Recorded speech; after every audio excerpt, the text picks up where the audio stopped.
The bullet grazed past Victoria Zimmerman's shoulder, so close she could feel the heat of it. And in that moment, as she dove behind the water trough outside the Great Bend saloon, she realized her carefully planned escape from her father's tyranny had just become considerably more complicated. It was June 1876 in Great Bend, Kansas, and the dusty streets were alive with the chaos of a Saturday afternoon gone wrong. Victoria pressed her back against the rough wood of the trough, her heart hammering against her ribs. The package she had been clutching now soaked with water from where she had landed. Inside that package was every dollar she had saved from 3 years of teaching at the schoolhouse, money her father knew nothing about, money that was supposed to buy her passage to California and a life of her own choosing. "Miss Zimmerman," a voice called out from somewhere to her left. "Get yourself inside before you catch a stray bullet." She did not recognize the voice, but the advice was sound. The shooting had started when 2 ranch hands from competing cattle outfits had decided to settle their disagreement the violent way. And now, half the town seemed to be taking cover while the marshal tried to restore order. Victoria clutched her wet package to her chest and prepared to make a run for the general store across the street when a strong hand grabbed her arm. "Not that way," the man said, his voice low and urgent. "Come with me." Victoria turned to look at her unexpected helper and found herself staring into the bluest eyes she had ever seen. They belonged to a man who could not have been much older than her own 22 years, with a strong jaw covered in a thick, dark beard, and the weathered skin of someone who spent his days under the Kansas sun. He wore the typical garb of a cattleman, denim trousers dusty from the trail, a faded blue shirt, and a worn leather vest that had seen better days. "I do not know you," Victoria said, trying to pull her arm free, but another shot rang out and she instinctively pressed closer to him. "Name is Garrett Iverson," he said, already moving and pulling her along with him. "And unless you want to explain to the undertaker why you were too stubborn to accept help, I suggest you stop arguing and run." They ran together, keeping low, as Garrett guided her not toward any of the storefronts, but toward the narrow alley between the saddle maker's shop and the barber. Victoria had lived in Great Bend for 3 years, and had never noticed how this alley opened up into a small courtyard behind the buildings, a quiet space where a few chickens pecked at the ground and laundry hung on lines stretched between posts. "You can wait here until the shooting stops," Garrett said, finally releasing her arm. He leaned against the wall of the saddle shop, breathing hard, and Victoria noticed for the first time that he was favoring his left leg slightly. "You are hurt," she said, her teacher's instinct to help others overriding her natural caution around strangers. "Old injury," Garrett replied, waving off her concern. "Axe up when I have to move fast. I will be fine." From the main street, they could still hear shouting, but the gunfire had stopped. Victoria looked down at her package, relieved to see that while the brown paper wrapping was water-stained and torn, the oilcloth bag inside appeared intact. Her money was safe. "What is in there that has you holding on to it like it contains the crown jewels?" Garrett asked, a hint of amusement in his voice. "My future," Victoria answered honestly, surprising herself with her candor. There was something about this stranger that made her want to trust him, though she knew that was foolish. She had learned early in life that trust was a luxury women could rarely afford. Garrett's expression shifted from amusement to something more serious, more understanding. "Running from something or running to something?" "Both," Victoria said. She sank down onto an overturned crate, her legs suddenly shaky from the adrenaline. "My father has arranged a marriage for me with a man 3 times my age who already buried 2 wives. I have been saving money to leave, to go west to California, where I have a cousin who said she would help me find teaching work. Today was supposed to be the day I purchased my ticket on the afternoon stage. Instead, I am hiding in an alley with a stranger while my town tears itself apart." The words came out in a rush, more than she had intended to say, but Garrett did not laugh or look at her with pity. Instead, he slid down the wall until he was sitting on the ground, stretching out his bad leg with a grimace. "The afternoon stage already left," he said quietly. "I saw it pull out just before the shooting started. Driver probably wanted to get clear before things got worse." Victoria felt her heart sink. She had timed everything so carefully, had waited until her father left town for a cattle auction in Dodge City, had packed her one small bag and hidden it at the boarding house where her friend Martha worked. One more hour and she would have been gone, would have been free. "There will be another stage," she said, trying to keep her voice steady. "In 3 days. Your father will be back by then, tomorrow evening." They sat in silence for a moment, the distant sounds of the marshal finally getting things under control drifting back to them. A chicken wandered over to investigate Victoria's skirts, pecking at a loose thread. "I have a proposition," Garrett said suddenly. "Hear me out before you say no." Victoria looked at him warily. In her experience, propositions from strange men were rarely in a woman's best interest. "I run a small ranch about 15 miles south of here," Garrett continued. "Nothing fancy, maybe 300 head of cattle, a decent house, some good grazing land.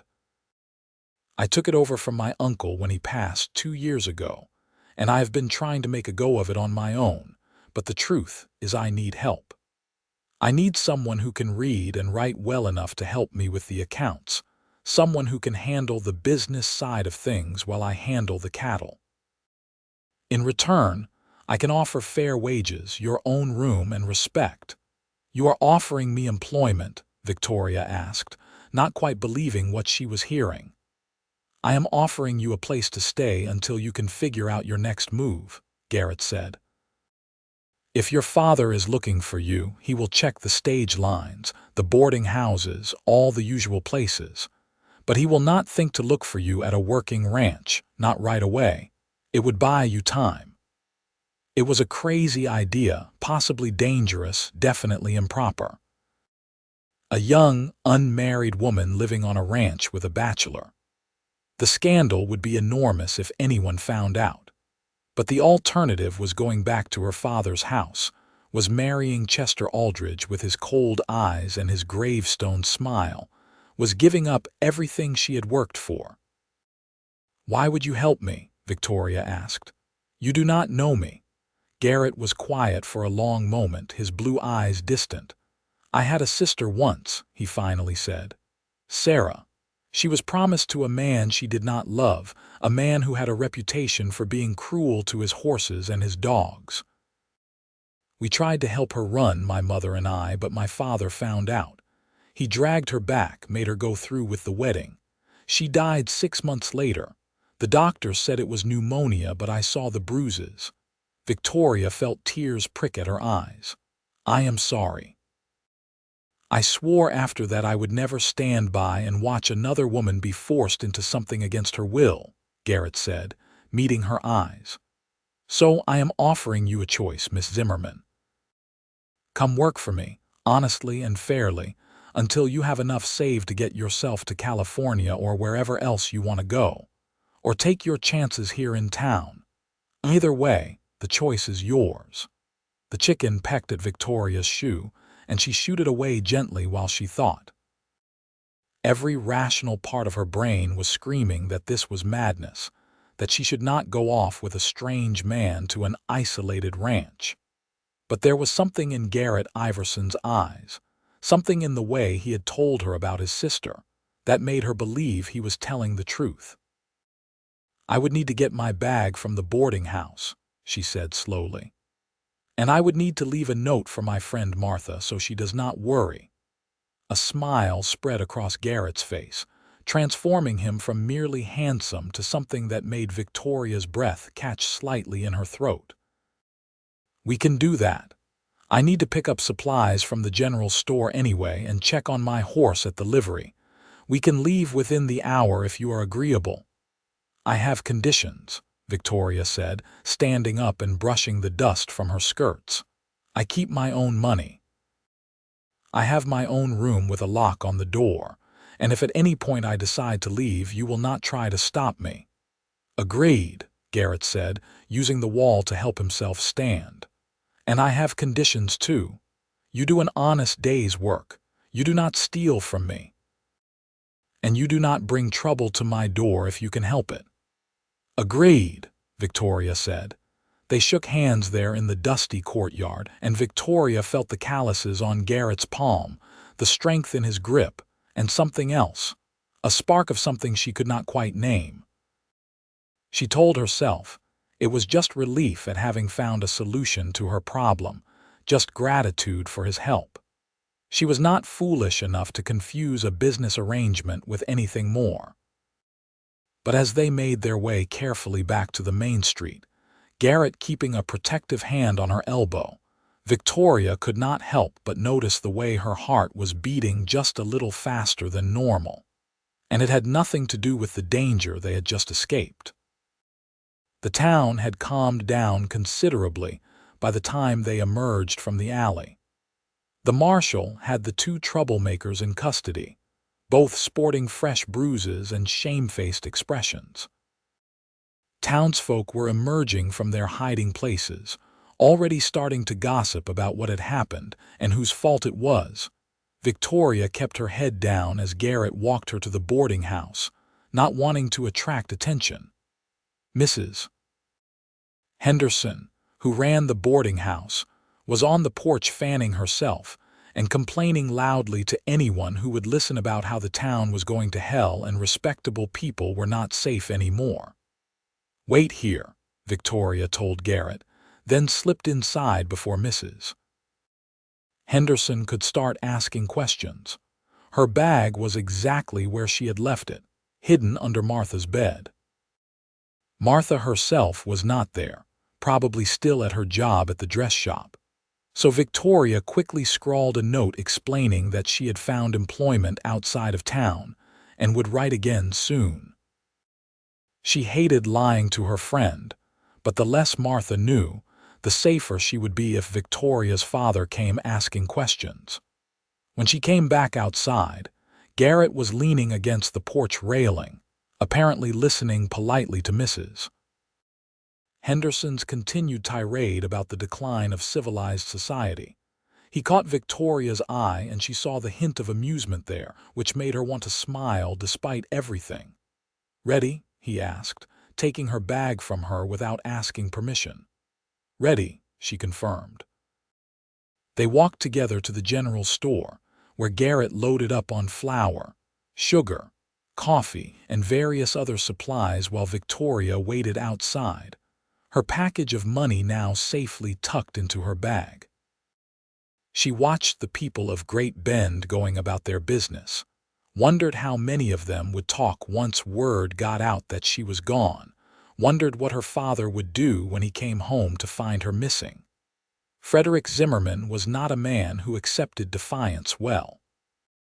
He had ruled his household with an iron fist since Victoria's mother had died when she was 12, and he had made it clear that Victoria's purpose in life was to make an advantageous marriage that would benefit him financially. When she had dared to suggest she would rather support herself as a teacher, he had locked her in her room for 3 days with nothing but bread and water. But she was not a child anymore, and she was not going to let fear control her life. She had made her choice, and now she had to see it through. Garrett emerged from the store with his arms full of packages, which he loaded into the saddlebags of the most beautiful black horse Victoria had ever seen. The animal was huge, at least 16 hands with an intelligent eye and a proud bearing. "This is Shadow," Garrett said, running a hand down the horse's neck with obvious affection. "He has been with me since I was 18, Best horse I have ever owned." "He is magnificent," Victoria said honestly. She had learned to ride as a child before her mother died, but her father had sold their horses years ago, claiming they were an unnecessary expense. "Can you ride?" Garrett asked. "I used to, but it has been years." "We will get you a horse of your own once you are settled," Garrett said. "For today, you will ride with me. It is not entirely proper, but neither is any of this, so we might as well embrace our scandalous behavior." There was that hint of humor again, and Victoria found herself smiling despite her nervousness. Garrett swung himself up into the saddle with practiced ease, showing no sign of the leg injury that had been bothering him earlier, then reached down to help Victoria up behind him. It was awkward at first, trying to arrange her skirts and find a comfortable position, but Garrett was patient, and finally she was settled, sitting side saddle behind him with her arms wrapped around his waist to keep her balance. "Hold on tight," he said, and then they were moving, Shadow's powerful stride carrying them out of Great Bend and into the open prairie beyond. Victoria had lived in Kansas for 3 years, but had rarely ventured far from town. Now, with the wind in her face and the vast expanse of grassland stretching out in every direction, she felt something shift inside her chest. This was freedom, or at least the promise of it. This was possibility. Garrett was warm and solid in front of her, and she could feel the muscles in his back moving as he guided Shadow with unconscious skill. He smelled like leather and horse, and something else, something clean and masculine that made her very aware that she was pressed against a man she had met less than 2 hours ago. "Tell me about your ranch," she said, needing to break the silence that was making her too conscious of their proximity. "It is called the Rolling Eye," Garrett said, his voice carrying back to her easily despite the wind. "Named for the Iverson family, though I am the last of that line now.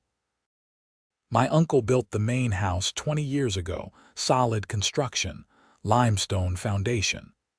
2 bedrooms downstairs, a loft upstairs that I use for storage.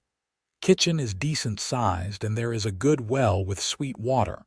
The barn needs some work, but it is serviceable. I have been building up my herd slowly, trying to do things right instead of fast. You work it alone, mostly. I have a hand who comes by during roundup and branding, and sometimes I hire day workers when I need extra help with fence repair or during calving season. But yeah, mostly it is just me and the cattle and the sky. Does it not get lonely?" Garrett was quiet for a moment. "Sometimes," he admitted, "but I have always been more comfortable with animals than people. Cows do not lie to you, do not pretend to be something they are not. You know where you stand with them." Victoria understood that sentiment more than she wanted to admit.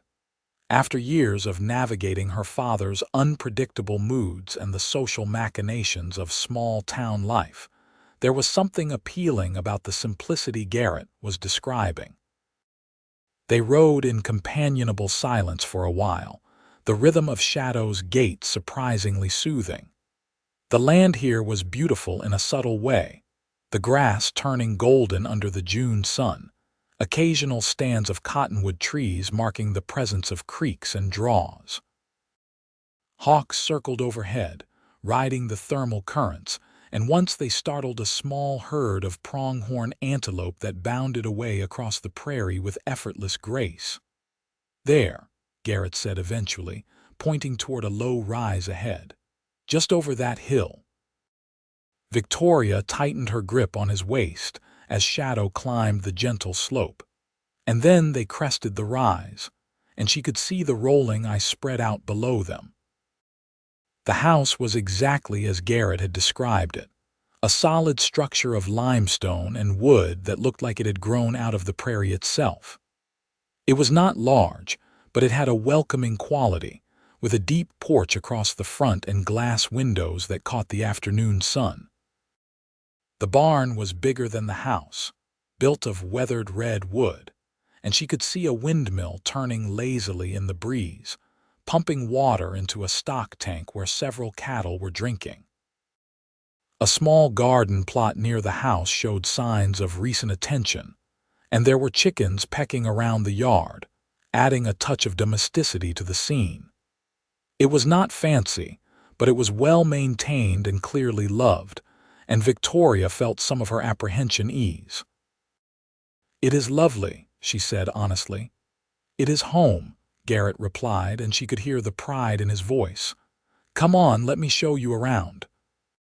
He rode Shadow right up to the porch and dismounted first, then helped Victoria down, his hands strong around her waist as he lifted her as though she weighed nothing.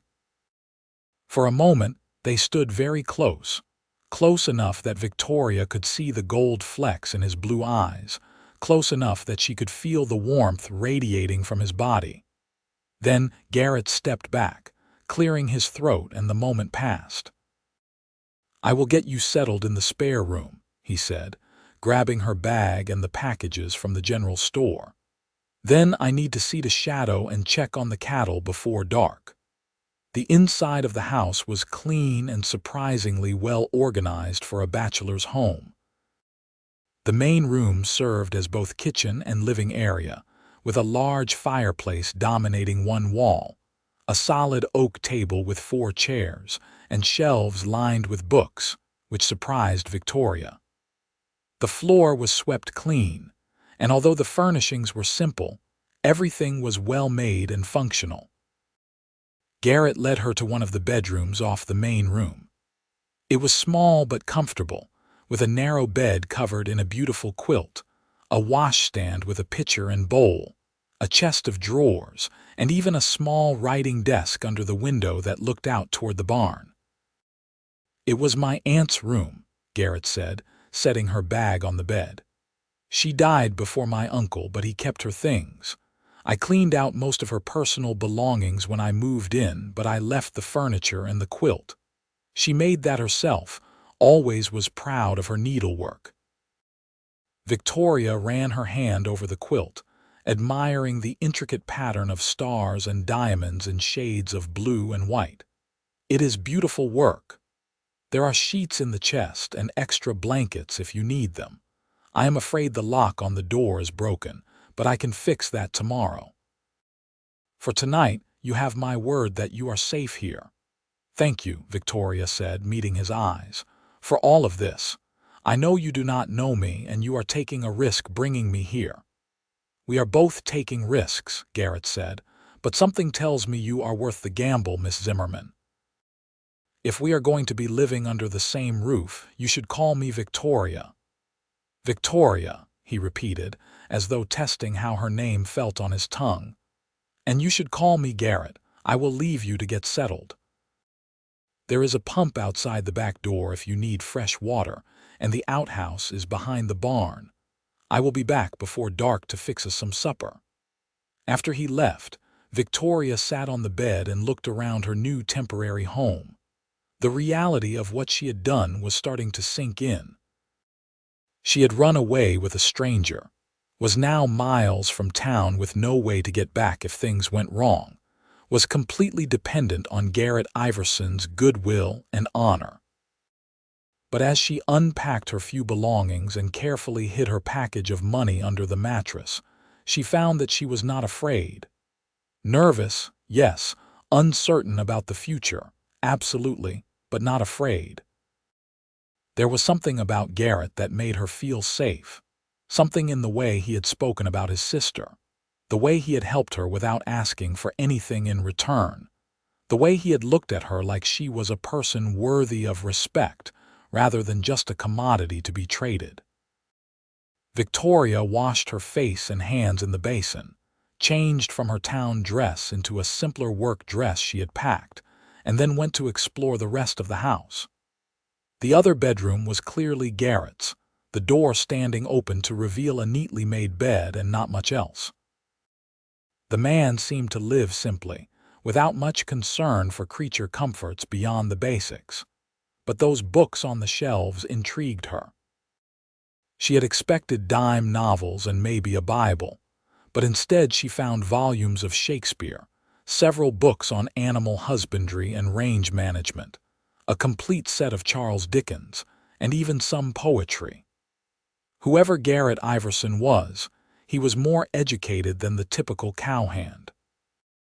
She was examining a particularly worn copy of Whitman's Leaves of Grass when the front door opened and Garrett came in, carrying a basket of eggs and looking slightly embarrassed to find her going through his books. "I like to read," he said, unnecessarily. "Not much else to do out here on winter nights." "I was not judging," Victoria said quickly. "I love to read. I just was not expecting such an extensive library." "My mother was a school teacher before she married," Garrett explained, setting the eggs on the table. "She made sure all her children could read and write well. Said education was the one thing nobody could take away from you. She sounds like a wise woman."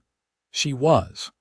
Garrett moved to the fireplace and began building up the fire. "She passed 5 years ago, consumption. My father followed her 6 months later. The doctor said it was his heart, but I think he just could not stand to be without her." "You have lost a lot of people," Victoria said softly. "The West is hard on families," Garrett replied, "but it also gives opportunities you would not find back east. My uncle came out here with nothing but a dream and $50. By the time he died, he owned 1,000 acres and had money in the bank. That is what I am working toward, building something that will last, something that matters." Victoria understood that drive, that need to create something meaningful.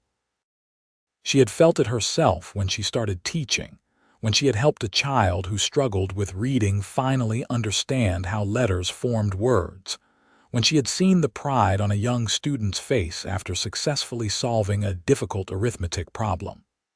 "What can I do to help with supper?" she asked. They worked together to prepare a simple meal of fried eggs, bacon, and biscuits, moving around the kitchen with surprising ease considering they had only just met. Garrett clearly knew his way around a cookstove, and Victoria found herself relaxing as they fell into comfortable conversation about inconsequential things. The weather, the quality of the grazing this year, the chickens' laying habits. It was only after they had eaten and cleaned up the dishes that Garrett brought up the practical matters they needed to discuss. "We should talk about your duties," he said, "and your wages. I was thinking $20 a month, plus room and board. That is more than fair for ranch work, and you will be doing more than just cooking and cleaning.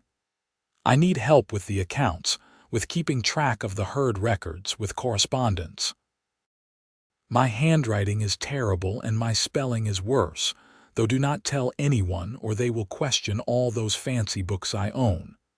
Victoria could not help but smile at that. $20 a month is generous, I accept. Good. I will also teach you to ride properly, and to shoot if you do not already know how. Out here, those are not luxuries, they are necessities. If something happens to me, if I get hurt or sick, you need to be able to take care of yourself." The thought of something happening to Garrett sent an unexpected jolt of fear through Victoria, which she told herself was purely practical concern about being stranded alone on an isolated ranch. "I would appreciate that," she said. "It has been a long time since I have been on a horse." They talked for another hour, working out the details of their arrangement, and Victoria found herself impressed by how thoroughly Garrett had thought things through. He was not an impulsive man, despite having offered her shelter so quickly. He approached problems methodically, always thinking several steps ahead. Finally, as the last light was fading from the sky and Victoria could barely keep her eyes open, Garrett stood and stretched. "You have had a long day," he said. "Get some rest. Tomorrow I will fix that lock on your door and start showing you around the ranch properly. And Victoria," he paused, his blue eyes serious, If you change your mind about any of this, if you want to go back to town or head to California right away, just say the word. I meant what I said about giving you a choice. I know you did, Victoria replied. Good night, Garrett. Good night. Victoria lay in the narrow bed under her aunt's beautiful quilt and listened to the unfamiliar sounds of the prairie at night. Cattle lowing in the distance, the windmill creaking as it turned, the whisper of wind through grass. Inside the house, she could hear Garrett moving around quietly, banking the fire, checking the doors. She should have been terrified. Instead, she felt more at peace than she had in years. Victoria woke to the sound of roosters crowing and sunlight streaming through the window. For a moment she was disoriented, unable to remember where she was, but then everything came rushing back. Great Bend, the shooting, Garrett, the ride to the ranch. She sat up quickly, heart pounding, half expecting to find that it had all been a dream. But no, she was still in the small bedroom at the Rolling Eye, still wearing the work dress she had fallen asleep in without meaning to. She could smell coffee brewing and hear movement in the kitchen, which meant Garrett was already up. She quickly tidied herself as best she could, braiding her long, dark hair and splashing water on her face from the pitcher on the washstand. When she emerged from the bedroom, she found Garrett at the stove, cooking what smelled like bacon and flapjacks. "Morning," he said, glancing over his shoulder. "Coffee is ready if you want some. Cups are in the cabinet over there." "Good morning," Victoria replied, still feeling slightly awkward about this new living arrangement. She poured herself a cup of coffee and took a tentative sip, then made an involuntary sound of pleasure. It was strong and hot and exactly what she needed. "I tend to make it pretty strong," Garrett said, sounding amused. "If it is too much, I can water it down." "No, it is perfect," Victoria assured him. She had grown accustomed to the weak, tasteless coffee her father preferred, and this robust brew was a revelation. They ate breakfast together at the oak table, and Garrett laid out his plans for the day. He needed to ride out and check on the main herd, repair some fence line, and move several head to fresh grazing. Victoria could come with him to start learning her way around the ranch, or she could stay at the house and start familiarizing herself with the account books and ranch records. "I would like to come with you," Victoria said, "if that is acceptable. I would like to see the land, understand how everything works." "I was hoping you would say that," Garrett replied. "But first, let me fix that lock on your door like I promised." It took him less than half an hour to repair the broken lock mechanism, working with the easy confidence of someone who was used to fixing things. Victoria watched him work, noting the way his hands moved with precision despite their size and calluses, the way he frowned in concentration, the way a lock of dark hair kept falling across his forehead, until he finally pushed it back in frustration. "There," he said finally, testing the lock several times to make sure it held. "Now you can lock yourself in at night if it makes you feel safer." "Thank you," Victoria said, "though I confess I already feel quite safe here." Something flickered in Garrett's eyes at that, something warm and pleased, but he only nodded and went to saddle the horses.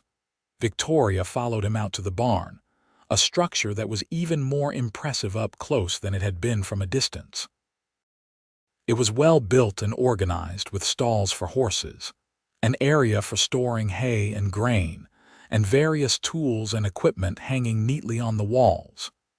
In addition to Shadow, there were two other horses in the barn, a sweet-tempered mare named Rosie and a younger gelding called Dusty. "Rosie will be perfect for you," Garrett said, leading the mare out. She was a pretty chestnut with a white blaze down her face and kind eyes that reminded Victoria of the horse she had ridden as a child. "She has a gentle disposition, but is steady enough for ranch work." Garrett helped Victoria into the saddle, adjusting the stirrups to fit her legs, and she felt a rush of joy as she settled onto Rosie's back. It had been so long since she had ridden, but her body remembered the feel of it, the sense of connection with the animal beneath her. "How does that feel?" Garrett asked, one hand resting on Rosie's neck as he looked up at Victoria. "Wonderful," she said honestly. "Like coming home to something I did not know I had missed." They rode out together, Garrett on Shadow and Victoria on Rosie, into the golden morning. Garrett was a patient teacher, pointing out landmarks and explaining the layout of the ranch as they went. The rolling eye was bigger than Victoria had realized, stretching across grassland and rolling hills, with several creeks providing water for the cattle. The herd was scattered across the range, groups of cows with their calves grazing contentedly in the morning sun. Garrett stopped periodically to count heads, check for signs of illness or injury, and point out individual animals to Victoria. "That old girl there with the crooked horn, that is Bessie," he said, indicating a grizzled cow who was watching them with a wary eye. "She has been with the herd since my uncle's time, and she is the matriarch. Where she goes, the others follow."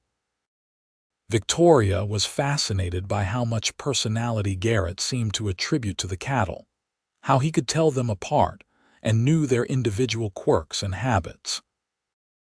To her, they had always just been livestock, interchangeable and uninteresting. But Garrett spoke about them the way someone else might speak about family members. They spent the morning riding the range, and Victoria found herself relaxing into the rhythm of it, the peaceful monotony of checking on animals and moving slowly across the land. Garrett was easy company, willing to answer her endless questions, but also comfortable with silence when no words were needed. Around midday, they stopped to rest the horses near a creek lined with cottonwood trees. Garrett had brought food in his saddlebags, bread and cheese and apples, and they ate sitting in the shade while the horses drank from the creek. "This land is beautiful," Victoria said, looking out across the prairie. "I can see why you love it. It gets in your blood," Garrett agreed. "Some people cannot stand it, the emptiness, the loneliness. They need the noise and bustle of cities. But for me, this is where I belong. Do you ever think about going back east?" "Never. I was born in Ohio, but we came west when I was 10, and I have never wanted to leave. Out here, a man is judged by his work and his word, not by his family name or how much money his father had. Out here, you can be whoever you are willing to work to become." Victoria thought about that as they finished their lunch and remounted to continue their circuit of the ranch. She had always thought of the West as lawless and uncivilized, a place people went when they had failed somewhere else. But listening to Garrett talk about it, she began to see it differently. Perhaps it was not about failure at all. Perhaps it was about possibility. They were riding along a fence line, Garrett pointing out where repairs were needed, when Victoria saw the riders in the distance. There were 3 of them, moving fast, and something about the way they were riding made her uneasy. "Garrett," she said quietly, and he turned to look where she was pointing. His expression immediately became guarded. "Stay close to me," he said, his hand moving unconsciously to the rifle in the scabbard on his saddle. The riders drew closer, and Victoria could see they were rough-looking men, armed and trail-worn. They slowed as they approached, spreading out slightly in a way that made Victoria think of predators surrounding prey. "Help you gentlemen?" Garrett asked, his voice calm but his body tense. The man in the middle, a lean character with a scar across his cheek and cold eyes, looked them over with obvious contempt. "Heard there was a news spread out this way. Thought we would come introduce ourselves, neighborly-like." "I appreciate the gesture," Garrett said, "but the rolling eye is not new. It has been here for 20 years. "Yeah, but you are new to running it," the scarred man said. "Name's Jack Vance. These are my associates, Pete and Tom." We work for Mr. Carver over at the Circle C, and Mr. Carver sent us to talk to you about grazing rights." The Circle C was one of the big outfits in the area, Victoria knew, with thousands of head of cattle and a reputation for aggressive expansion. She had heard talk in town about how they were buying up smaller ranches and squeezing out independent operators. "My grazing rights are clear," Garrett said evenly. "I have title to this land, filed legal and proper at the county office." "Yeah, well, Mr. Carver thinks maybe you might want to reconsider your position," Jack Vance said. "He is prepared to make a generous offer for your property, more than it is worth, really, considering. It is not for sale." The temperature in the conversation seemed to drop several degrees. Vance's smile became more threatening. "Mr. Carver does not like to be told no. He is a man who gets what he wants one way or another." "Then Mr. Carver and I have a problem," Garrett said, his hand now resting very obviously on his rifle. "Because this land is mine, and it is not for sale at any price. Now I have been polite, but you are on my property without invitation, and I would appreciate it if you would leave." For a long moment, Victoria thought they were going to fight, thought this beautiful morning was going to end in violence and possibly death. But then Vance laughed, a harsh sound without humor. "We will pass your message along to Mr. Carver," he said. "But you might want to reconsider your position before our next visit. Accidents happen out here on the range. Would be a shame if something happened to your cattle, or your nice new house, or your pretty lady friend there." The threat was unmistakable, and Victoria saw Garrett's jaw tighten, but he kept his voice level when he spoke. "If I see you on my property again without invitation, I will consider it trespassing and act accordingly.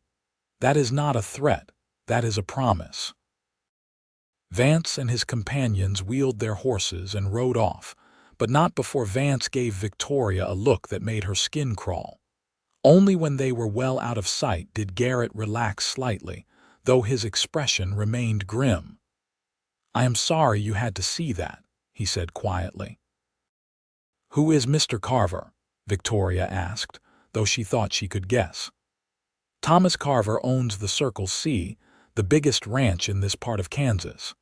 He has been trying to consolidate all the smaller outfits into one massive operation, claims it is more efficient. Some ranchers have sold to him willingly. Others have experienced the kind of pressure tactics you just witnessed. Will he try to hurt you?" "He will try to scare me into selling," Garrett said. "Cattle will go missing, fences will be cut, that kind of thing.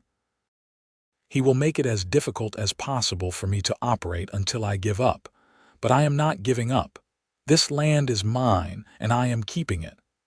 Victoria heard the steel in his voice and believed him.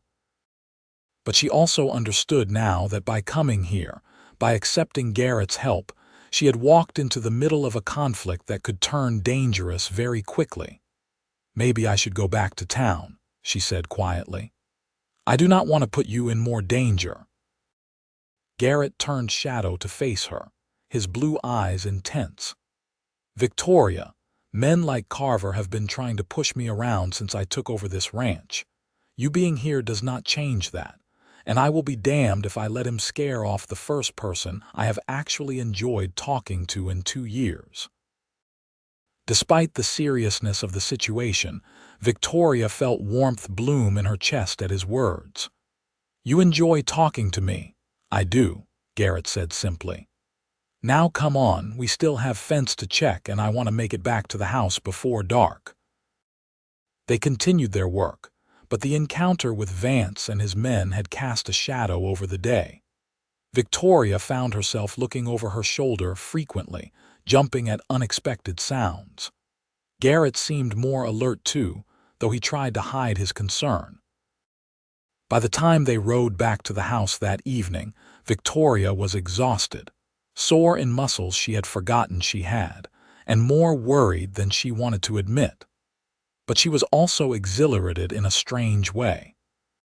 She had spent years living a constrained, careful life, always trying to avoid her father's anger, always playing it safe.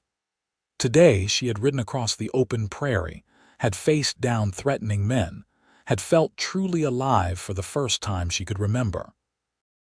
That night, after another simple supper shared with comfortable conversation, Victoria sat at the small desk in her room and wrote a letter to her cousin in California, explaining that her plans had changed and she would not be arriving as expected. She did not mention Garrett or the ranch, just said she had found an opportunity too good to pass up and would write again soon. She was sealing the envelope when she heard a sound from the main room, a soft curse followed by the scrape of furniture moving. Concerned, she opened her door to find Garrett kneeling on the floor, rubbing his bad leg and looking frustrated. "Are you all right?" she asked, moving to his side without thinking. "Fine," he said through gritted teeth. "Just my damn leg acting up. It does that sometimes, especially after a long day in the saddle." "What happened to it?" Garrett hesitated, then sighed. "Got caught in a stampede 3 years ago, broke in 3 places. The doctor did what he could, but it did not heal quite right. Most of the time it is fine, but when the weather changes or I push too hard, it reminds me it is there. Can I help? Unless you have magic healing powers, probably not, but thank you for offering." Victoria ignored his attempt at humor and went to the stove, where water was still warm from dinner. She poured it into a basin, found a clean cloth, and brought it back to where Garrett was now sitting in one of the chairs, his bad leg stretched out in front of him. "My mother used to soak cloths in warm water and wrap them around my father's joints when his arthritis was bothering him," she said. "It will not fix anything, but it might help ease the pain enough for you to sleep." She knelt in front of him and gently wrapped the warm, damp cloth around his leg, trying to ignore how intimate the gesture felt, how vulnerable Garrett looked in this moment. He was always so strong, so competent, and seeing him in pain stirred something protective in her that she had not expected to feel. "Thank you," Garrett said quietly. "That does help." They stayed like that for a long moment, Victoria kneeling in front of him with her hands on the warm cloth around his leg, Garrett looking down at her with an expression she could not quite read. The fire crackled in the hearth, casting dancing shadows across the room, and outside the wind whispered secrets to the prairie grass. "You should get some rest," Victoria finally said, standing and stepping back, suddenly very aware of the impropriety of their situation. "Victoria," Garrett said, and something in his voice made her look back at him. "I am glad you are here. I know the circumstances are not ideal, and I know you are probably questioning the wisdom of trusting a stranger, but I want you to know that I am glad." "I am glad too," Victoria admitted. "Good night, Garrett." "Good night." Victoria lay in bed that night and listened to Garrett moving around the house, preparing for sleep.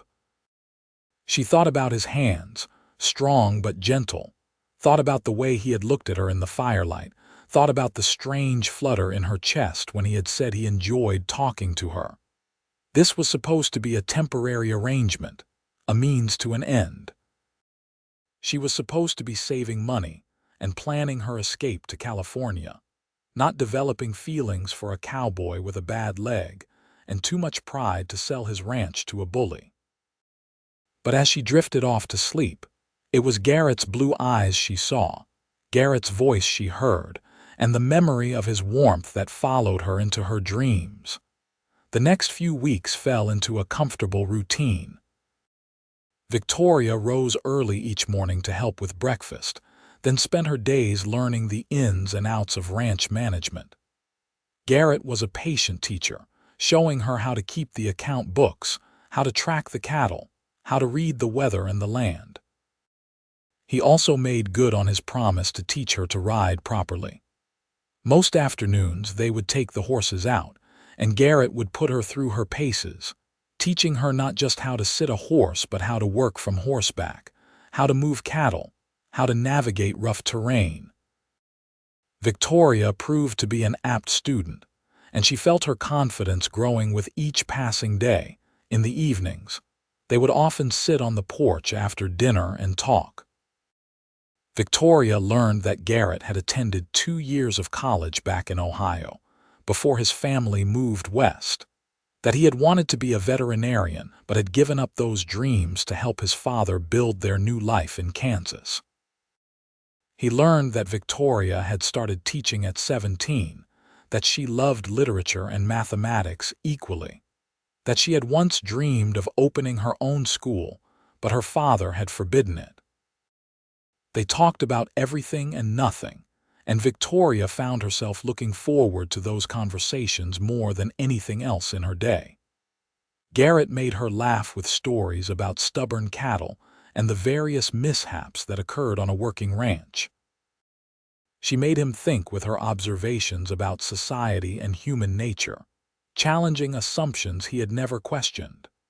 But there were also moments of tension, times when their hands would brush accidentally, and both would feel a spark of something that went beyond friendship. Times when Victoria would catch Garrett watching her with an expression of such longing, it made her breath catch. Times when she would find herself staring at the line of his jaw or the strength of his shoulders, and have to remind herself that this was a business arrangement, nothing more. The pressure from the Circle C continued as well. Fence lines were cut, requiring hours of work to repair. Several head of cattle went missing, though Garrett could not prove they had been stolen rather than simply wandered off. Once, they found one of the water tanks had been deliberately contaminated, forcing them to drain and clean the entire system. Garrett never directly accused Carver, but they both knew who was behind the harassment. Victoria suggested they report it to the marshal, but Garrett pointed out that they had no proof, and men like Carver rarely faced consequences for their actions anyway. "The law out here favors the powerful," he said bitterly. "Carver knows that. He knows he can make my life difficult without ever facing justice for it. So what do? We keep working. We do not give him the satisfaction of seeing us quit, and we hope he gets bored and moves on to easier prey." It was during one of these fence repair expeditions, about a month after Victoria had arrived at the Rolling Eye, that things changed between them in a way that could not be ignored or dismissed. They had been working all morning in the hot sun, replacing posts and restringing wire along the northern boundary. It was hard physical labor, and by midday Victoria was sweating and exhausted, her hands blistered despite the gloves Garrett had given her. "Let's take a break," Garrett said, seeing her struggle. "There is a creek just over that rise where we can cool off and rest the horses." The creek was a welcome sight, shaded by cottonwood trees and running clear and cool. Garrett let the horses drink while Victoria knelt at the water's edge and splashed her face, relishing the relief from the heat. "You are doing good work," Garrett said, sitting down on the bank beside her. "I know this is not what you signed up for, mending fences and chasing cattle. You are handling it better than some men I have hired in the past." "I like the work," Victoria said honestly. "It is hard, but it is honest. I can see the results of my labor at the end of the day." Teaching was rewarding, but sometimes it felt like I was pouring effort into a bottomless well, never quite sure if anything was taking root. "You must miss it, though, teaching." "Sometimes. I miss the children, the moment when understanding dawns in their eyes. But I do not miss the constraints, the constant oversight, the way every move I made was scrutinized for propriety. Out here, I can just be myself." Garrett was quiet for a moment, his eyes on the flowing water. "Can I ask you something personal?" "Of course." "Was there ever anyone, back in Great Bend, anyone you were sweet on?" Victoria felt heat rise to her cheeks that had nothing to do with the sun. No. My father made it clear that I was not to encourage any suitors unless they met his approval, and the only men he approved of were men like Chester Aldridge, men who could benefit him financially. There were a few young men who tried to court me properly, but I had to turn them away. That must have been lonely. It was. I always felt like I was watching life happen to other people while I waited for mine to begin. Does that make sense? It does, Garrett said. I have felt like that too sometimes. Watching other men court women, start families, build futures, while I just kept working, kept pushing towards some undefined goal that always seemed just out of reach. He turned to look at her then, and Victoria saw something in his eyes that made her heart race. Victoria, I need to tell you something, and I need you to hear me out before you respond. All right, she said, though her voice came out barely above a whisper. When I brought you here, it was supposed to be a business arrangement. I was helping you, you were helping me, everything clear and simple. But it has not stayed simple, at least not for me. I think about you constantly. I find myself looking forward to our evenings on the porch more than anything else in my day. When I wake up in the morning, my first thought is wondering what you will be wearing, what we will talk about. I have tried to ignore these feelings, tried to tell myself it is just because I have been alone too long, but I cannot lie to myself anymore. He reached out and gently took her hand, his calloused fingers warm against her skin. I am falling in love with you, Victoria. Maybe I have been falling since that first day when you trusted me enough to come out here. I know it is crazy. I know we have only known each other a few weeks, and I know you have plans that do not include staying on a struggling ranch with a cowboy who has more pride than sense. But I had to tell you. I had to be honest. Victoria's heart was pounding so hard she was sure he could hear it. Everything he had just said, every feeling he had described, she felt it too. She had been trying so hard not to acknowledge it, had been telling herself that what she felt was just gratitude or loneliness or the result of their forced proximity. But it was more than that, so much more. Garrett, she said, and her voice shook slightly. I am falling in love with you too. I think I started falling that first day when you told me about your sister, when I saw that you were a man who understood what it meant to feel trapped and powerless. Every day since then, I have fallen a little more. The joy that lit up Garrett's face was like the sun breaking through clouds. Really, really, she confirmed. But Garrett, I am scared. I have never done this before, never let myself care about someone this way. What if I am not strong enough for this life? What if I fail you? You could never fail me, Garrett said fiercely. Victoria, you are the strongest person I have ever met.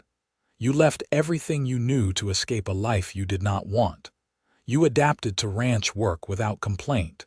You stood firm when Vance tried to intimidate us. You are exactly strong enough. He cupped her face in his hands, his thumbs gently stroking her cheeks. Can I kiss you? Victoria nodded, unable to form words, and then Garrett was leaning in and his lips were on hers, soft and warm and perfect.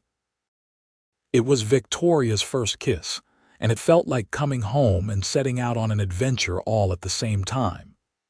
She leaned into him, her hands coming up to rest on his chest, and felt his heart racing as fast as her own. When they finally pulled apart, both breathing hard, Garrett rested his forehead against hers and laughed, a sound of pure happiness. I have been wanting to do that for weeks, he admitted. I wish you had done it sooner, Victoria said, surprising herself with her boldness. They spent the rest of the afternoon by the creek, talking and kissing and making plans. Garrett wanted to court her properly, wanted to give her time to be sure of her feelings before they made any permanent decisions. Victoria argued that she had already had time, that living together for a month had given her more insight into his character than years of supervised courtship calls could have provided. Finally, as the sun began to dip toward the horizon, and they knew they needed to head back to finish the fence repairs, they reached a compromise. They would take things slowly, would give themselves time to navigate this new dimension of their relationship. But they would be honest with each other about their feelings and their intentions. "I want to marry you," Garrett said as they rode back toward the fence line, his hand reaching across to take hers. "Not now, not until you are ready, but eventually. I want you to be my wife, want to build a life with you here on this land. Is that something you could want too?" "Yes," Victoria said, feeling a sense of rightness settle over her like a warm blanket. "Yes, that is exactly what I want." The work went faster after that, both of them energized by their newfound understanding. They finished the fence as the last light faded, then rode home through the gathering darkness, their horses walking close together so they could hold hands. That night, sitting on the porch with a blanket wrapped around both of them against the cooling air, Garrett told Victoria about his dreams for the ranch. He wanted to build it up over the next few years, increase the herd size and improve the bloodlines. Eventually, he wanted to build a bigger house, something suitable for raising a family, with multiple bedrooms and a proper parlor and maybe even indoor plumbing if such a thing could be managed. "I want our children to grow up here," he said, "learning to work the land, to appreciate what it takes to build something lasting. I want them to be strong and independent like their mother." "And stubborn like their father," Victoria teased. "That too," Garrett agreed with a laugh. "But I want them to be happy, to have choices. I want our daughters to be educated and confident, never to feel like they are less than anyone because of their gender. And I want our sons to understand that strength is not about domination, but about protecting and providing for those you love." Victoria leaned her head on his shoulder, feeling more content than she had ever felt in her life. "How many children are we having in this plan of yours?" "As many as you want," Garrett said, pressing a kiss to the top of her head. "This is as much your ranch and your future as it is mine. Everything we do, we decide together." The next morning, Victoria woke to find Garrett already in the kitchen, but instead of his usual work clothes, he was wearing his best shirt and had clearly made an effort to tame his unruly hair. "What is the occasion?" she asked, amused and charmed by the effort. "I thought we could take a day off from ranch work," Garrett said. "I want to take you into town, let people see us together, make it clear to anyone who asks that we are courting, if that is all right with you." Victoria's stomach clenched with anxiety at the thought of going back to Great Bend. "My father," she said quietly, "is still at the cattle auction in Dodge, according to the last news I heard. He is not due back for another week at least. But Victoria, even if he is there, you are an adult. He has no legal right to force you to do anything. You do not know my father. He does not care about legal rights." Garrett crossed the room and took her hands in his. "Then he will have to go through me to get to you. And I promise you, I will not let that happen. But we cannot hide out here forever. Eventually, we are going to have to face the world together. Might as well start now." He was right, Victoria knew. She could not spend the rest of her life hiding from her father, avoiding town, living in fear. If she was going to build a life with Garrett, she needed to be brave enough to claim it openly. "All right," she said. "Let's go to town." They made the trip in Garrett's wagon rather than on horseback, a more comfortable option for the 2-hour journey. Garrett had loaded the wagon with eggs and butter to sell at the general store, making the trip serve a practical purpose as well as a social one. Great Bend looked exactly as Victoria remembered it, though she felt like a different person from the woman who had fled just a month ago. Then, she had been running from something, desperate and afraid. Now, sitting beside Garrett on the wagon seat, their hands clasped together, she was running toward something, toward a future she was choosing for herself. The first person they encountered was Martha, who was sweeping the boardwalk in front of the dress shop where she worked. When she saw Victoria, she dropped the broom and rushed over with a cry of joy. "Victoria! Oh my heavens, I have been so worried. Your father has been tearing the town apart looking for you, questioning everyone, threatening anyone he thought might know where you went." "Is he in town now?" Victoria asked, her hand tightening on Garrett's. "No, he is still in Dodge as far as I know, but he will be back soon." "Victoria, he is furious. He is saying terrible things, claiming you have been kidnapped or worse." "I have not been kidnapped," Victoria said firmly. "Martha, this is Garrett Iverson. He has given me employment at his ranch and we are courting. I left because I would not marry Chester Aldridge, and I have no intention of going back."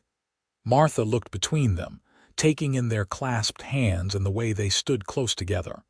A smile slowly spread across her face. "Well, it is about time you found someone worthy of you. Mr. Iverson, you had better treat her right, or you will have me to answer to." "I intend to treat her like the treasure she is," Garrett said seriously. "You have my word."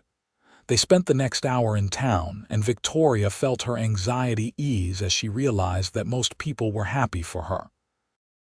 Several of her former students ran up to greet her, excited to tell her about their progress since she had left. The shopkeepers were friendly, accepting Garrett's goods and treating them like any courting couple, but there were also those who looked at them with judgment and disapproval. Mrs. Henderson from the boarding house sniffed loudly when she saw them, and made a pointed comment about young women who forgot their place and their duty to their families. Mr. Talbot from the bank shook his head and muttered something about the decline of morality. Garrett squeezed her hand reassuringly each time they encountered disapproval, and Victoria held her head high. She had done nothing wrong. She had every right to choose her own path, her own future. They were just about to leave town when they encountered Jack Vance and his associates coming out of the saloon. Vance saw them and immediately headed their direction, a nasty smile on his scarred face. "Well, well," he said, "if it is not the lovebirds. Tell me, Iverson, how is ranch life treating you?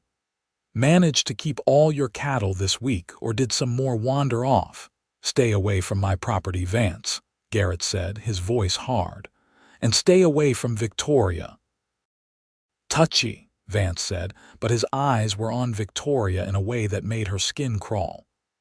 "You know, miss, Mr. Carver could offer you a much better situation than what you have got with this two-bit outfit. Real house, real money, real security. Think about it." "I would rather die than work for Thomas Carver," Victoria said clearly. "Now excuse us, we have better things to do than waste time on hired thugs." She saw the anger flash in Vance's eyes, saw his hand move toward his gun, and for a terrifying moment, she thought he was actually going to shoot them right there on the main street of Great Bend. But then the marshal stepped out of his office, having apparently noticed the confrontation, and Vance backed down. "This is not over," he said quietly, then turned and walked away, his companions following. "Are you all right?" Garrett asked once they were safely in the wagon and heading out of town. "I am fine," Victoria said, though her hands were shaking. "Is it always going to be like this? Threats and intimidation?" "Not always," Garrett said.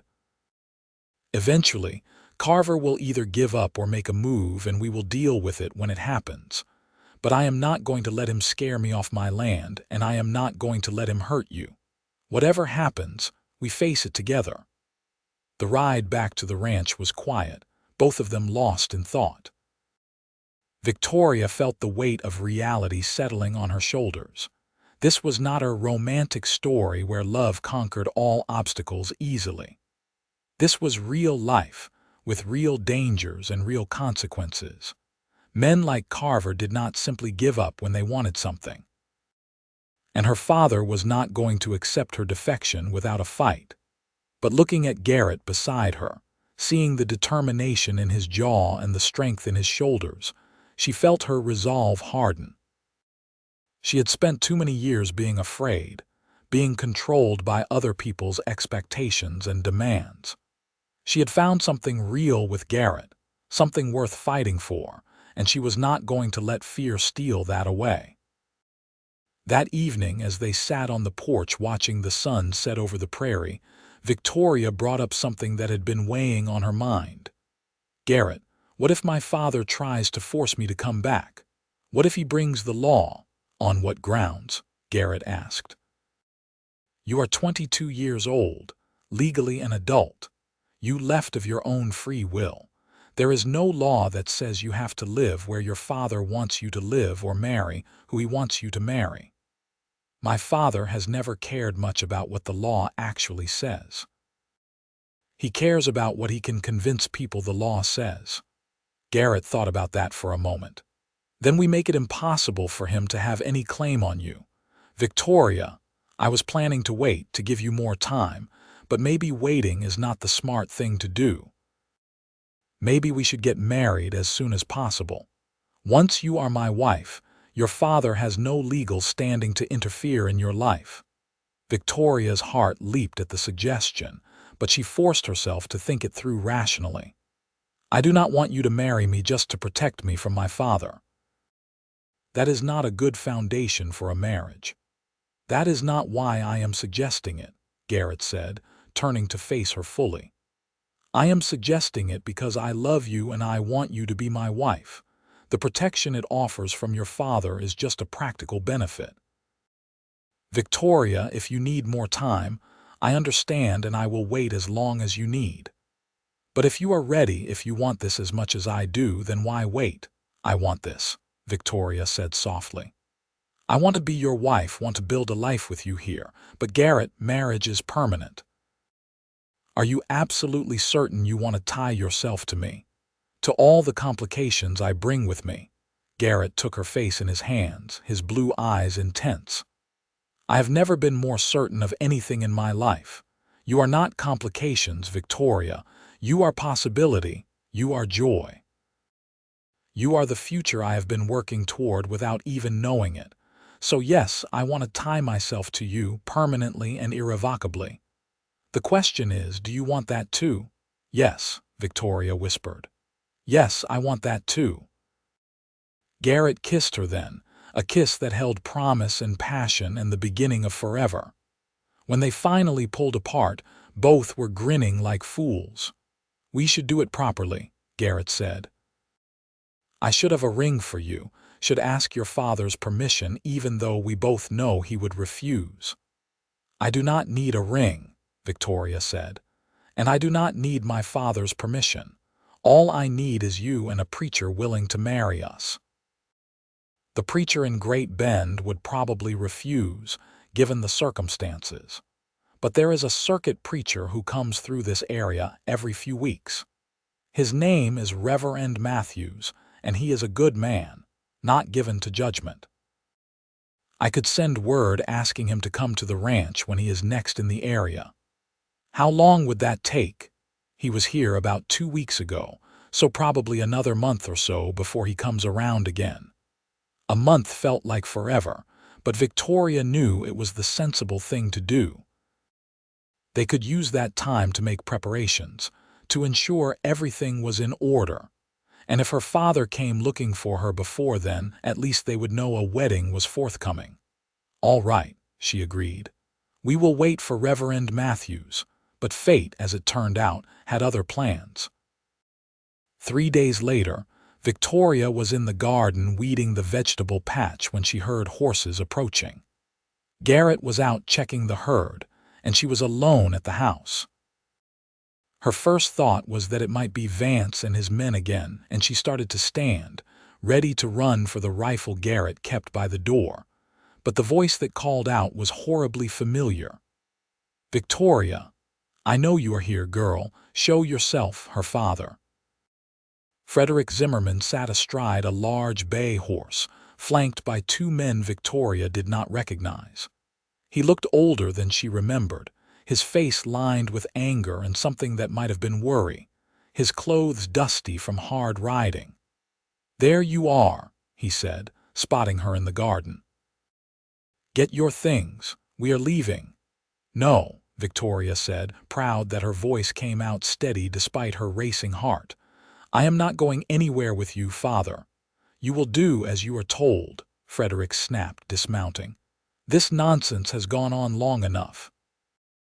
You have embarrassed me in front of the entire town, humiliated me. Chester has graciously agreed to still honor the marriage contract, but we need to move quickly before he changes his mind. I am not marrying Chester Aldridge. I am staying here. Here." Frederick looked around at the ranch with obvious contempt. "Living in sin with some cowboy. I raised you better than this, Victoria. You are coming home now and you are going to do your duty to your family."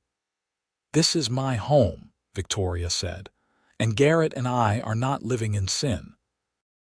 We are engaged to be married." "Engaged?" Frederick spat the word like a curse. "Where is this cowboy?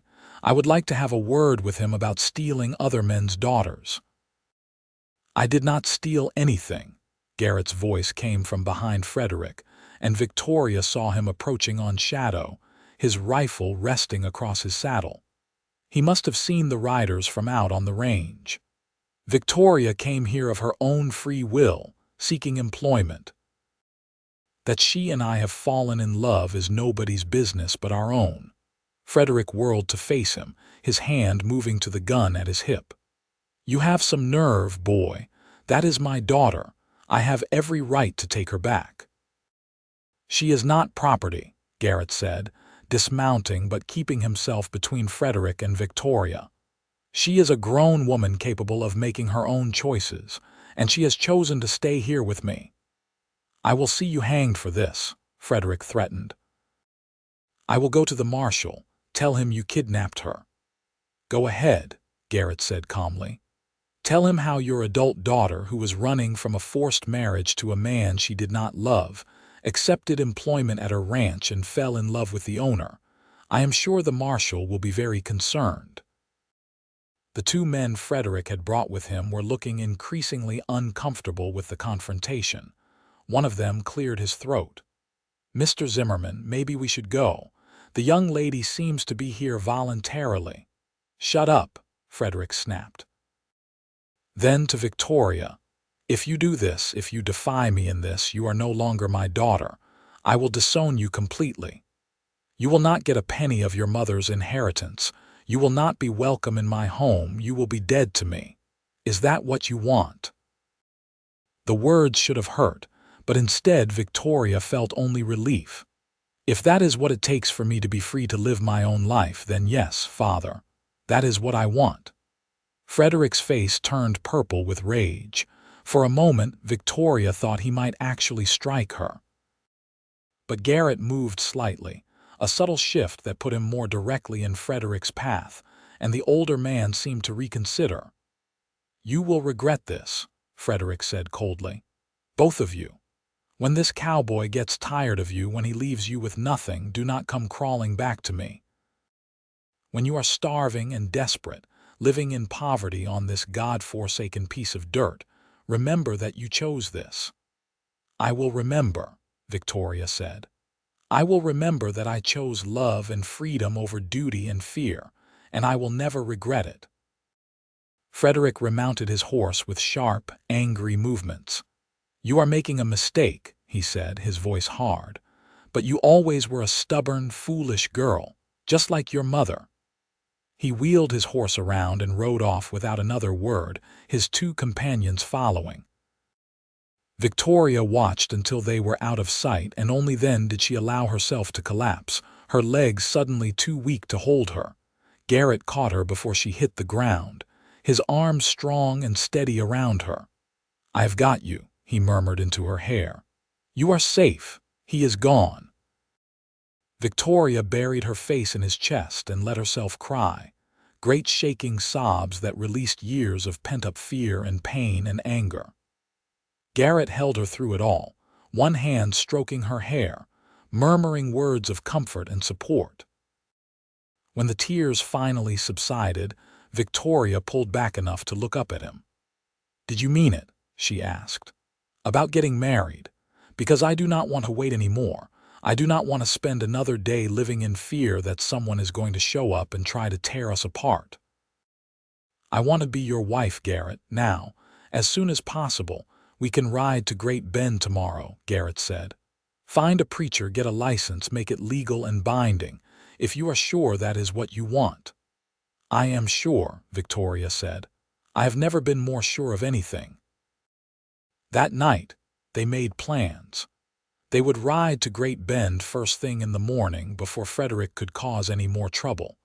They would get married quickly and quietly, with just Martha and maybe one other witness.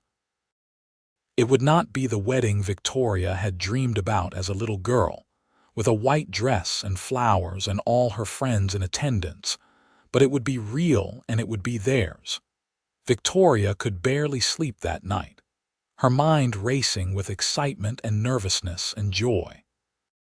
She was getting married. Tomorrow she would become Victoria Iverson. Tomorrow she would start the rest of her life.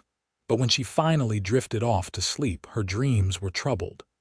She saw her father's angry face, heard Vance's threats, felt danger closing in from all sides.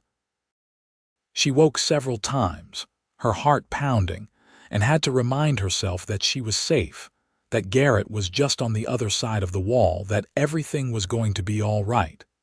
They rose before dawn the next morning, both too anxious to sleep any longer. Victoria wore her best dress, a simple blue calico that brought out her eyes and braided her hair neatly. Garrett wore his Sunday clothes, dark trousers and a white shirt that made him look almost civilized, though he still insisted on wearing his gun belt, just in case. They were just about to leave when they heard the horses, not just a few horses, but many, thundering toward the ranch house. Garrett grabbed his rifle and moved to the window. Victoria peered out over his shoulder and felt her heart sink. There were at least a dozen men on horseback, and at their head was Thomas Carver himself, a big man with silver hair and the kind of face that might have been handsome if not for the cruelty in his eyes. "Stay inside," Garrett told Victoria, already moving toward the door. "No," Victoria said, following him. "We face this together, remember." Garrett looked like he wanted to argue, but there was no time. He stepped out onto the porch, rifle in hand, with Victoria close behind him. "Carver," Garrett said evenly, "you are trespassing." "Am I?" Carver replied, his voice smooth and cultured, nothing like Vance's rough growl. "Funny, I was under the impression this land was about to become mine. See, I had an interesting conversation yesterday with a Mr. Frederick Zimmerman, who was very upset about his daughter running off with a ranch hand. He was concerned, you see, that you might have taken advantage of her, coerced her into staying here against her will. He suggested that if I helped him get his daughter back, he might be willing to testify that you have been stealing my cattle, running an illegal operation, any number of things that would make it very difficult for you to keep this ranch. Victoria is here of her own free will," Garrett said. "And I have never stolen anything from you or anyone else." "Yes. Well, that is your word against Mr. Zimmerman's, and he is a respected member of the Great Bend community, while you are just a struggling rancher with more debts than assets. How do you think that will play out in court?" Victoria stepped forward before Garrett could respond. "Mr. Carver, I am here voluntarily. My father has no claim on me, and any testimony he provides against Garrett would be false and motivated solely by revenge." Carver's eyes swept over her with a look that made her feel dirty. "Miss Zimmerman, your father is worried about you. Surely you can understand that. Why don't you come with us back to town, and we can sort all this out in a civilized manner?" "I am not going anywhere," Victoria said firmly. "Then I am afraid we have a problem," Carver said. His voice remained pleasant, but his eyes had gone cold. "You see, I have a deed here that says this property now belongs to me. Apparently, your father had power of attorney to settle your late mother's estate, and this ranch was purchased with funds from that estate, making it partially your property. Your father, as your legal guardian until you marry, has generously agreed to sell me your share for a very reasonable price." "That is absurd," Victoria said, her mind racing. "This ranch was owned by Garrett's uncle long before I ever came to Kansas. It has nothing to do with my mother's estate." "Can you prove that?" Carver asked.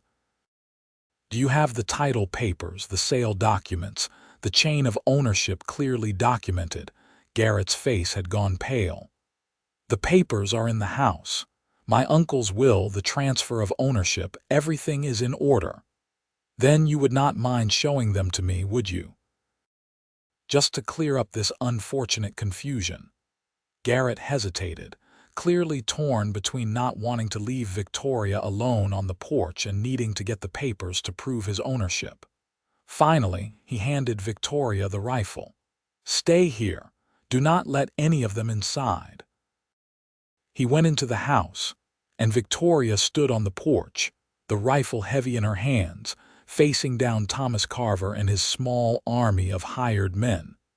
She could feel their eyes on her, assessing, judging, some of them looking at her with open hostility. "You know," Carver said conversationally, "you are making this much harder than it needs to be. I am not an unreasonable man, Miss Zimmerman.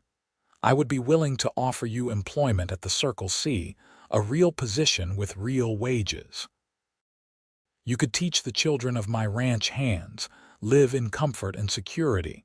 All you have to do is walk away from this foolishness with Iverson." "I love him," Victoria said simply, "and I am not walking away." "Love," Carver said the word like it was something distasteful. "Love does not put food on the table, Miss Zimmerman. Love does not keep you safe when winter comes and the cattle are dying. Love is a luxury people like you cannot afford." "You are wrong," Victoria said. "Love is the only thing that makes all the rest of it worthwhile." Garrett emerged from the house carrying a wooden box. "Everything is here," he said, setting the box on the porch railing and opening it. "My uncle's original land claim filed in 1856. The title to the property, clear and unencumbered. His will, leaving everything to me. The transfer documents executed after his death.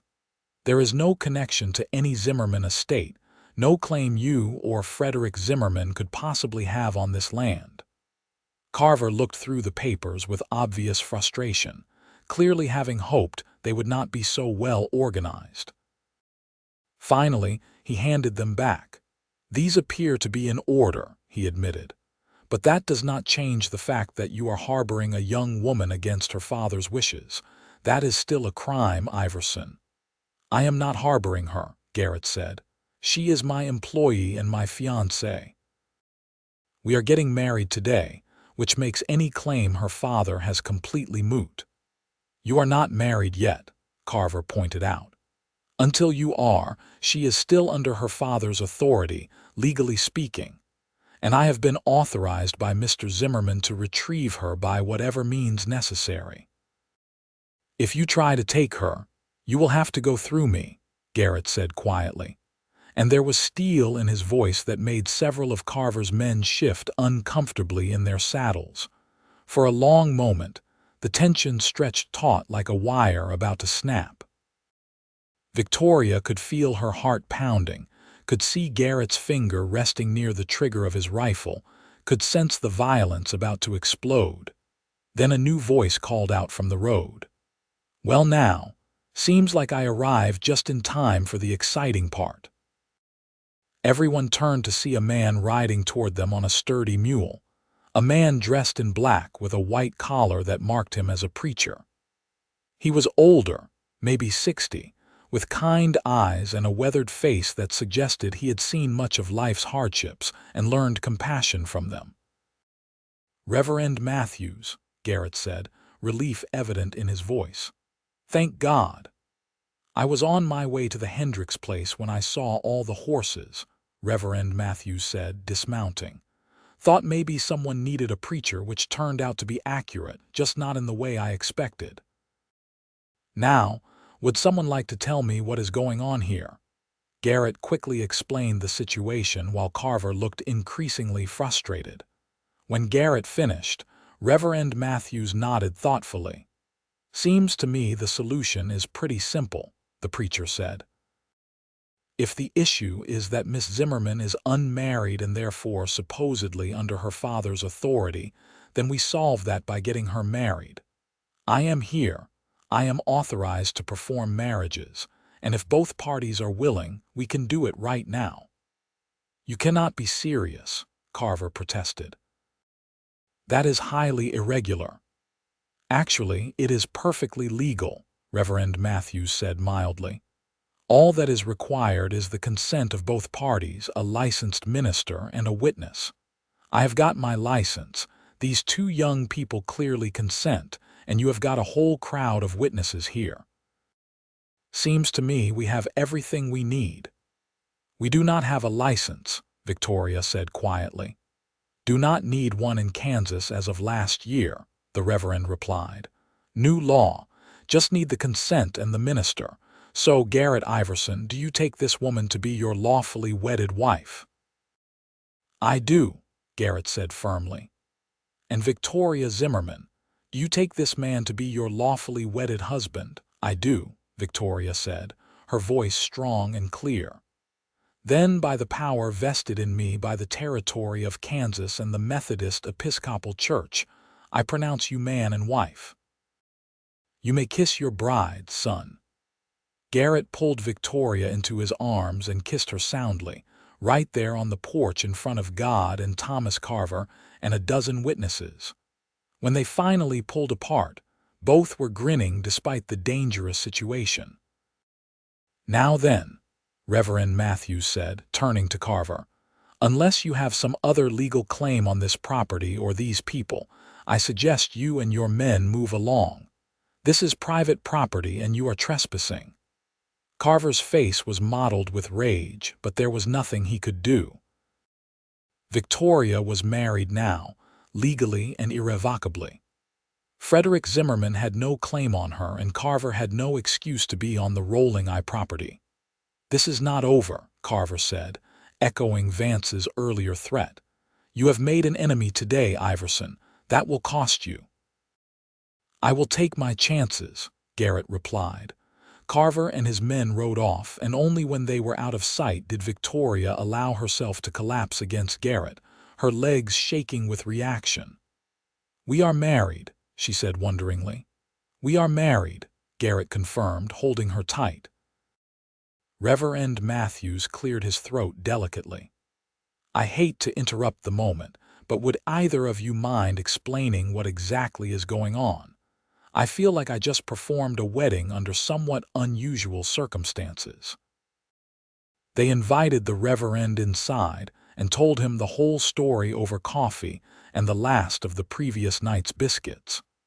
Reverend Matthews listened without judgment, occasionally asking questions to clarify details. "Well," he said when they had finished, "I cannot say I approve of unmarried persons living together, but given the circumstances, I understand why you felt it necessary. And I must say, I have performed a lot of weddings over the years, but that was the first one done at gunpoint, so to speak.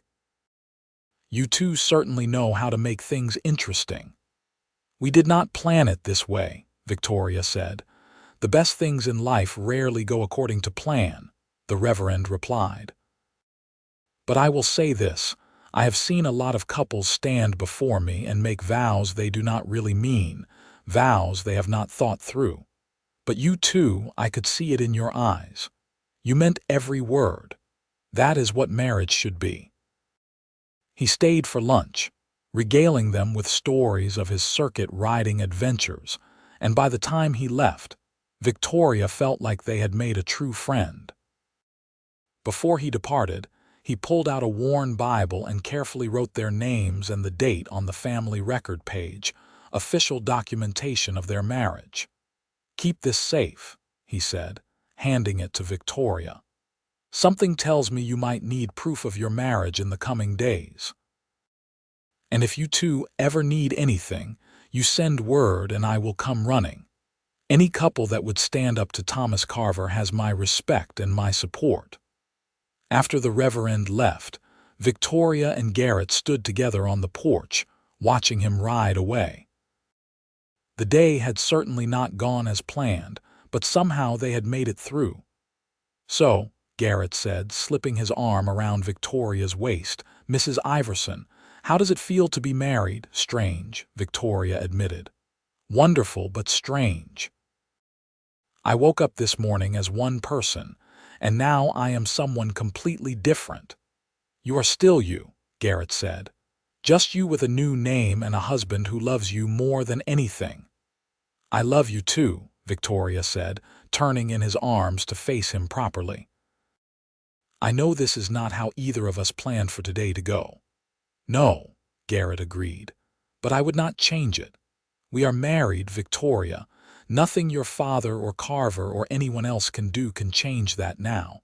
You are mine and I am yours, for better or worse." "For richer or poorer," Victoria added. "In sickness and in health," Garrett continued. "Until death do us part." They finished together, and then they were kissing again, and Victoria felt a surge of joy so profound it almost hurt. They spent the rest of the day working side by side, doing the normal ranch chores, but everything feeling different, more meaningful.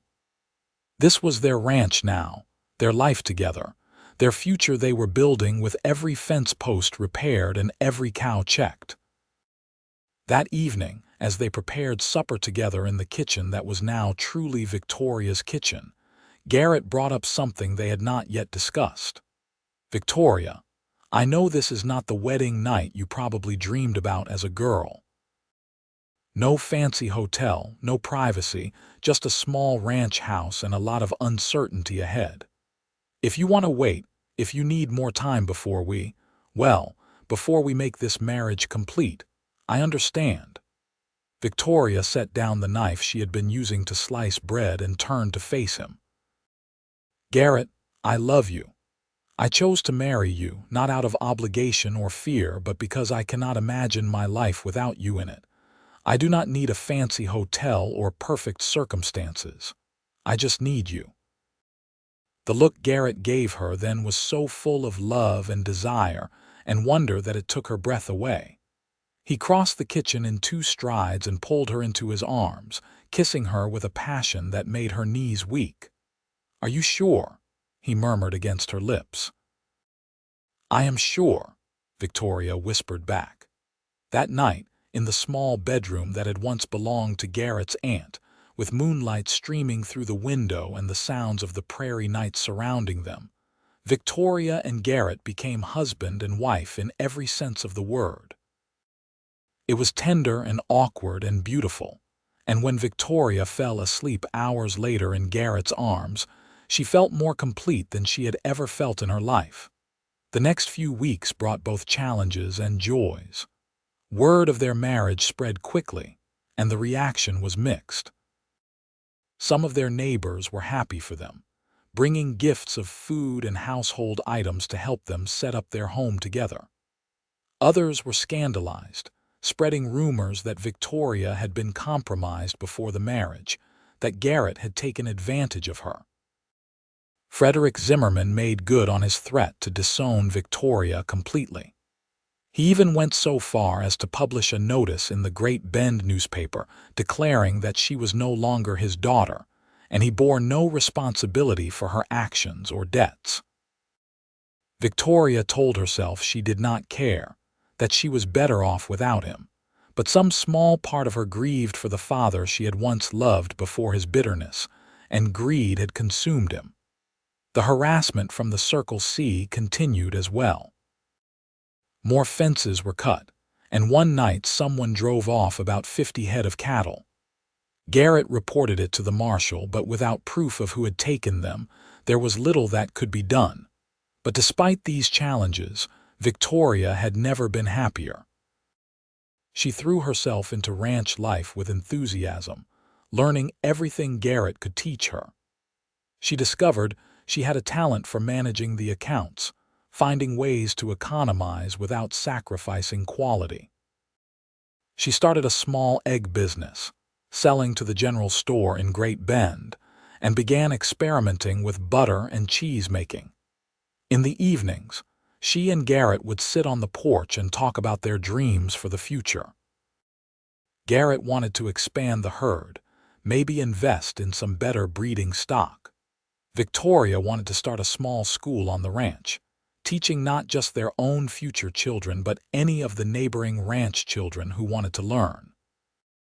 "You know," Garrett said one evening as they watched the sun set, "I think we are going to make it. Despite everything, despite Carver and your father and all the challenges we face, I think we are going to build something really good here." "I know we are," Victoria said confidently. "Because we have something they do not have. We have each other and we have love, and that is stronger than any amount of money or power they can throw at us." 2 months after their hasty marriage, Victoria began to suspect she might be pregnant. The signs were subtle at first: a slight queasiness in the mornings, an unusual tiredness, a sensitivity to certain smells. She waited another week to be sure, then told Garrett one evening after supper. His reaction was everything she could have hoped for. He swept her into his arms and spun her around, laughing with pure joy. Then he set her down gently, suddenly worried he might have hurt her or the baby. "When?" he asked, his hand coming to rest on her still flat stomach. "I think probably early spring," Victoria said. "March or April, maybe." "A spring baby," Garrett said wonderingly. "That is perfect. By then we will have made it through the winter and the warmer weather will be arriving." They spent the evening making plans, discussing where they would set up a nursery, talking about names, imagining what their child might look like.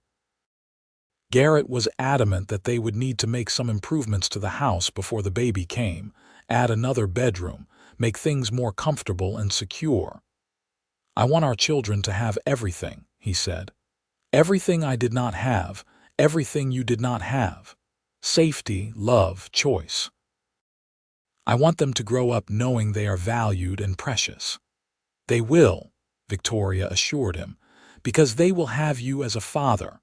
The months that followed were busy ones. Garrett worked long hours preparing the ranch for winter while also starting on the house addition. Victoria helped where she could, but as her pregnancy progressed, Garrett became increasingly protective, insisting she take it easy and not overexert herself. They hired a man named Sam Wilkins to help with the ranch work through the winter. Sam was in his 50s, a widower who had worked cattle all his life and was happy to have steady employment and a warm place to sleep in the barn. He and Garrett worked well together, and Victoria appreciated having another person around, especially on days when Garrett had to be away from the house for long stretches. The harassment from the Circle C had tapered off somewhat, and Victoria dared to hope that maybe Carver had finally given up. But Garrett was not so optimistic. "Men like him do not give up," he said. "They just bide their time, wait for the perfect moment to strike. We need to stay vigilant." Winter came to Kansas with a vengeance that year, bringing snow and ice and bitter cold. There were days when it was too dangerous to venture far from the house, when all they could do was keep the fires burning and wait for the weather to break. But Victoria found she did not mind the enforced closeness. She and Garrett played cards in the evenings, read books aloud to each other, talked about everything and nothing. It was during one of these snowbound periods, in late January, that Garrett brought up something that had clearly been weighing on his mind. "Victoria, I have been thinking. If something happens to me, if I die or am killed, I want to make sure you and the baby are taken care of. I have been working on a will, making sure everything is spelled out clearly. The ranch goes to you, along with everything else I own. Sam has agreed to serve as a witness, and I will get Reverend Matthews to witness it next time he comes through."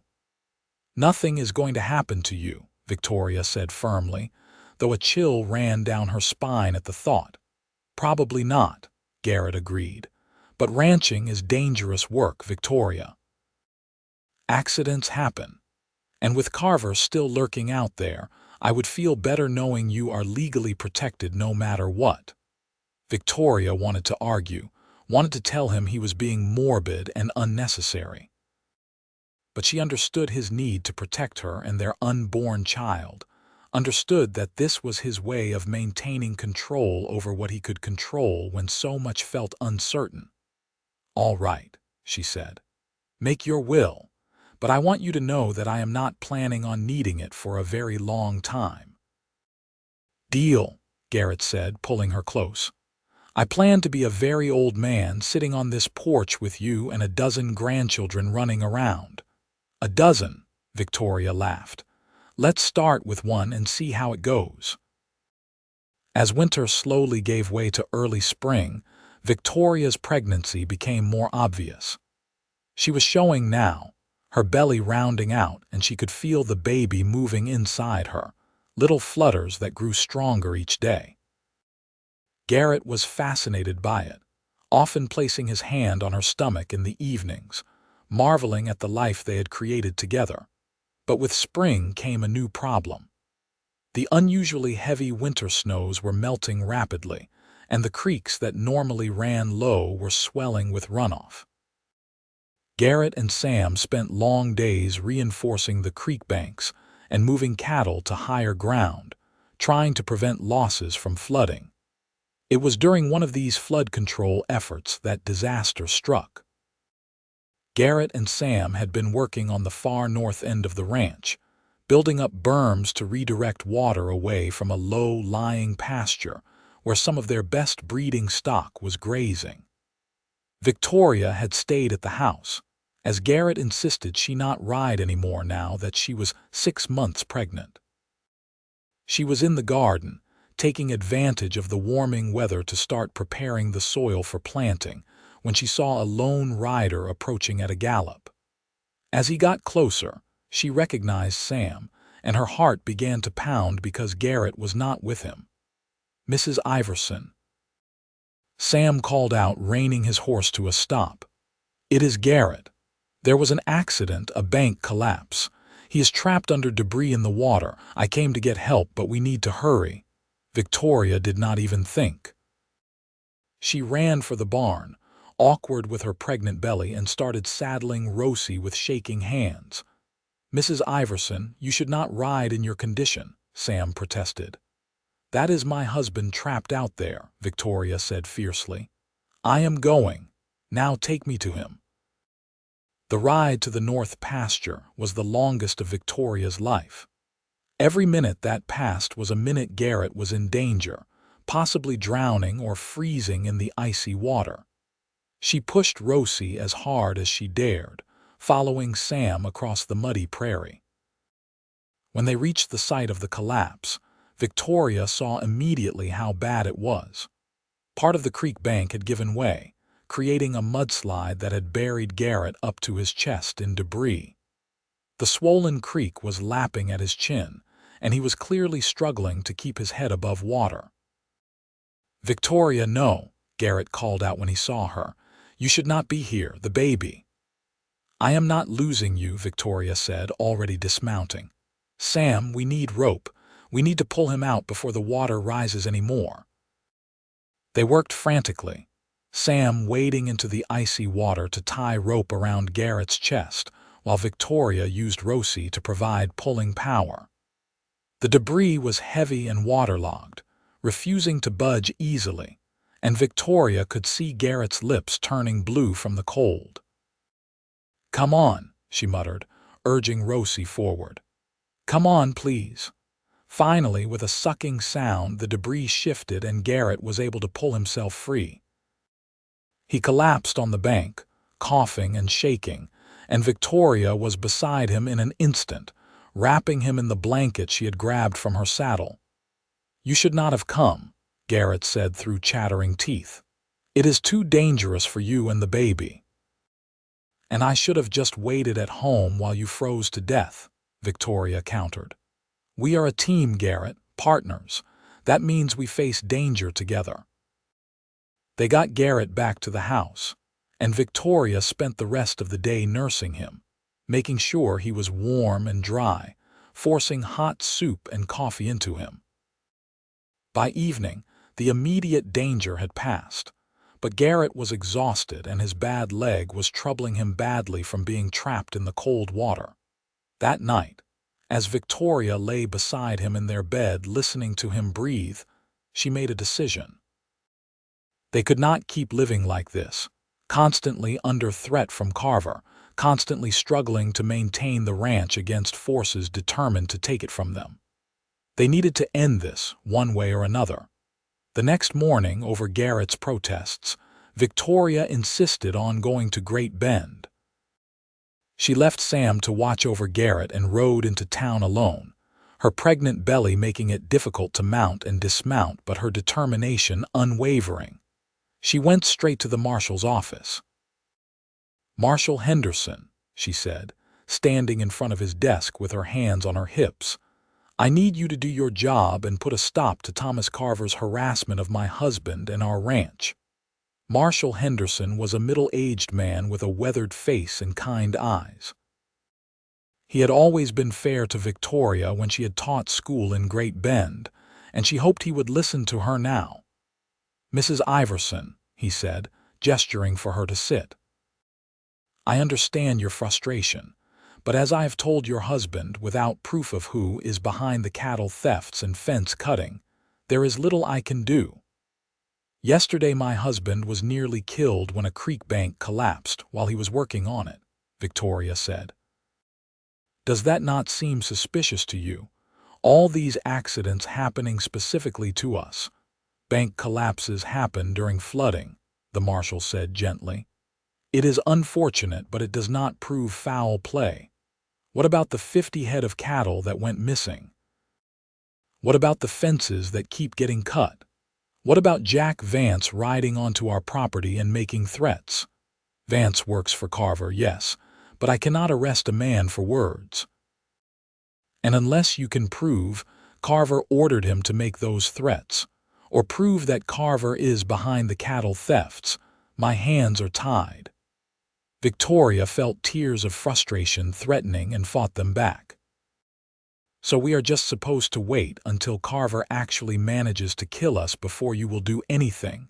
Marshal Henderson sighed. "Mrs. Iverson, I know this is not what you want to hear, but the law requires evidence. Now, if you could get someone who works for Carver to testify, or if we could catch Vance or one of his men in the act of sabotage, that would be different. But right now, I just do not have enough to move against a man as powerful as Thomas Carver." Victoria left the marshal's office feeling defeated and angry. She understood the constraints the marshal was operating under, but it did not make the situation any less frustrating. She was walking toward the general store, thinking she might as well pick up some supplies while she was in town, when she nearly collided with a man coming out of the saloon. "I apologize," she started to say, then stopped when she recognized Jack Vance. "Well, well," Vance said, looking her over with obvious disdain. "Mrs. Iverson all alone in town. That is brave of you, considering." "Considering what?" Victoria asked, her hand instinctively going to her pregnant belly. "Considering that your husband made Mr. Carver very angry when he refused to sell. Mr. Carver does not like to be told no. Bad things tend to happen to people who tell him no." "Are you threatening me?" Victoria asked, her voice loud enough that several people on the street turned to look. Just stating facts, Mrs. Iverson. Just stating facts." He tipped his hat mockingly and walked away, but not before Victoria saw something in his expression that made her blood run cold. This was not just about the ranch anymore. This was personal. Carver was not going to stop until he had destroyed them completely. Victoria completed her errands quickly and rode home, her mind racing. By the time she reached the rolling eye, she had the beginnings of a plan forming. Garrett was up and moving around when she returned, though his leg was clearly still bothering him. When she told him about her conversation with the marshal and her encounter with Vance, his expression became grim. "We need to end this," Victoria said, echoing the thought she had had the night before. "We cannot raise our child in constant fear, Garrett. We cannot build a life when we are always looking over our shoulders." "What do you suggest?" Garrett asked. "We have tried the law. We have tried standing firm. What else is there? We go on the offensive," Victoria said. "We find proof of what Carver is doing and we make it impossible for the marshal to ignore." "How?" "We set a trap." Over the next few days, Victoria and Garrett worked out the details of their plan. They would make a show of moving their best cattle to a supposedly isolated pasture. Let word slip in town that they would be away from the ranch for a few days visiting neighbors. If Carver took the bait and sent his men to steal the cattle, Garrett and Sam would be waiting to catch them in the act, with the marshal as a witness. It was risky, and it required perfect timing, but Victoria could not see any other way. They needed proof, and this seemed like the best way to get it. Marshal Henderson was skeptical when Garrett approached him with the plan, but finally agreed to help. "If this works, and we can catch Carver's men rustling your cattle, that gives me the grounds to bring charges.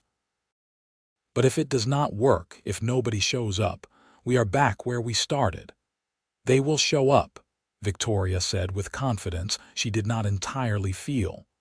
"Carver wants this land too badly to pass up an opportunity like this." They set the plan in motion on a Tuesday morning. Garrett and Sam moved about 30 head of their best breeding stock to a pasture near the eastern boundary of the ranch, a location that was visible from the main road but supposedly far enough from the house to make it a tempting target. Then Garrett made a point of stopping in town and mentioning loudly at the general store that he and Victoria were planning to visit his aunt's old friends in the next county, would be gone for 3 or 4 days. In reality, Victoria went to stay with Martha in town, where she would be safe, while Garrett, Sam, and Marshal Henderson hid themselves near the pasture and waited. Victoria hated being separated from Garrett, hated knowing he was potentially putting himself in danger while she sat safely in town. But she also knew he was right that she needed to be somewhere safe, especially with the baby due in just a few months. She spent 2 anxious days at Martha's boarding house, unable to eat or sleep properly, jumping at every sound. Martha did her best to distract her with gossip and conversation, but Victoria's mind was with Garrett, out on the prairie, waiting. On the 3rd night, just as Victoria was beginning to think the plan had failed, there was a knock at the door. Martha opened it to find one of the marshal's deputies standing there. "Mrs. Iverson, you need to come to the jail right away. There has been an incident." Victoria's heart leaped into her throat. "Is my husband all right?" "He is fine, Mrs. Iverson, but the marshal needs you there." The jail was crowded when Victoria arrived. Marshal Henderson was there along with Garrett and Sam, both looking exhausted but triumphant. And in the cells were Jack Vance and 3 other men who worked for the Circle C, all looking furious and defeated. "What happened?" Victoria asked, going straight to Garrett's side. "It worked," Garrett said, putting his arm around her. "They showed up last night, tried to drive off the cattle. We had them dead to rights. The marshal witnessed the whole thing. They are done, Victoria. Vance is done." "What about Carver?" "Vance is singing like a bird." Marshal Henderson said with satisfaction. He has given us names, dates, details of every piece of sabotage Carver ordered. He is trying to cut a deal, testifying against Carver in exchange for a lighter sentence. By tomorrow, I will have enough to arrest Thomas Carver himself. Victoria felt tears of relief streaming down her face. It was over. Finally, after months of fear and harassment and danger, it was over. True to his word, Marshal Henderson arrested Thomas Carver the next day on charges of cattle rustling, conspiracy, and criminal mischief. Carver tried to use his money and influence to make the charges go away, but with multiple witnesses and Vance's testimony, the evidence was overwhelming. The trial was the talk of the county when it happened 2 months later. Victoria, now 8 months pregnant and enormous, sat in the courtroom and watched as justice was finally served. Carver was found guilty on all charges and sentenced to 10 years in prison. His ranch was broken up and sold to pay his legal fees, and the restitution he owed to the numerous people he had harmed over the years. Jack Vance received a lighter sentence in exchange for his testimony, but he would still spend the next 5 years behind bars. The other men who had been caught rustling received similar sentences. On the way home from the courthouse, Garrett pulled the wagon over at a spot overlooking their ranch. The house addition was complete now, the new bedroom ready and waiting for the baby who would arrive any day. The cattle were thriving on the spring grass, the fences were secure, and the future stretched out before them full of possibility instead of fear. "We did it," Garrett said, pulling Victoria close. "We stood up to the biggest bully in the county and we won." "No," Victoria corrected, resting her head on his shoulder. "We survived. We protected what was ours. But what we won was not the ranch, Garrett. What we won was each other, was the right to build the life we want without fear." 2 weeks later, on a beautiful April morning, Victoria gave birth to a healthy baby boy. The labor was long and difficult, attended by Martha and a midwife from Great Bend. But when Victoria finally held her son in her arms, she knew every moment of pain had been worth it. Garrett could barely contain his joy when he was allowed into the room to meet his son. He held the tiny bundle with such tenderness, such awe, that Victoria fell in love with him all over again. "What should we name him?" Garrett asked, his voice thick with emotion. "I was thinking Matthew," Victoria said, "after Reverend Matthews, who married us and has been such a good friend to us." "Matthew Iverson," Garrett said, testing the name. "I like it. Matthew Garrett Iverson." Little Matthew was a content baby, rarely fussing, seeming to find the constant sounds of the ranch soothing rather than disturbing. Victoria marveled at how quickly she adapted to motherhood, how natural it felt to nurse her son and care for him and protect him. Garrett was a devoted father from the first moment. He would spend hours just watching Matthew sleep, or talking to him about the ranch, or carrying him around in a sling while he did chores. He built a beautiful cradle from oak wood, carved with intricate designs of horses and cattle, and Victoria would often find him standing over it at night, just watching their son breathe. As Matthew grew from a newborn to an infant to a toddler, the rolling eye prospered.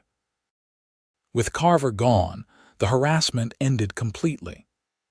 Garrett was able to expand the herd, improve the bloodlines with some good breeding stock, and establish a reputation for quality cattle that brought buyers from as far away as Kansas City. Victoria started her school just as she had dreamed, teaching not only Matthew but several of the neighboring ranch children who would ride over a few times a week for lessons.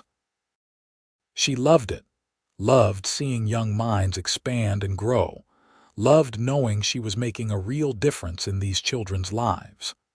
They added another child to their family 2 years after Matthew, a daughter they named Sarah after Garrett's sister. Sarah had her father's blue eyes and her mother's dark hair, and from the moment she could walk, she was following Garrett around the ranch, determined to do everything her big brother could do.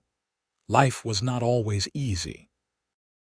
There were still hard years when the weather did not cooperate, when cattle prices fell, when money was tight.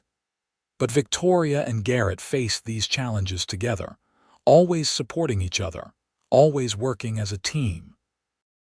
On their 5th wedding anniversary, Garrett took Victoria back to the spot where he had first kissed her, by the creek where they had been repairing fences. He had packed a picnic lunch, and they sat in the shade of the cottonwood trees while Matthew and Sarah played at the water's edge. "Do you ever regret it?" Garrett asked. "Giving up your plans for California, choosing this life instead?" "Never," Victoria said firmly. "This is exactly where I am supposed to be, with you, with our children, building this life we have created. I would not change a single thing. Not even the parts where we were almost killed by cattle rustlers and vengeful land barons. Not even those parts," Victoria said with a smile. "Those parts made us stronger.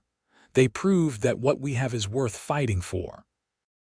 Garrett pulled her close, and they sat together watching their children play, watching the cattle graze on the hillside beyond, watching their future unfold before them. As the years passed, the Rolling Eye became one of the most respected ranches in central Kansas.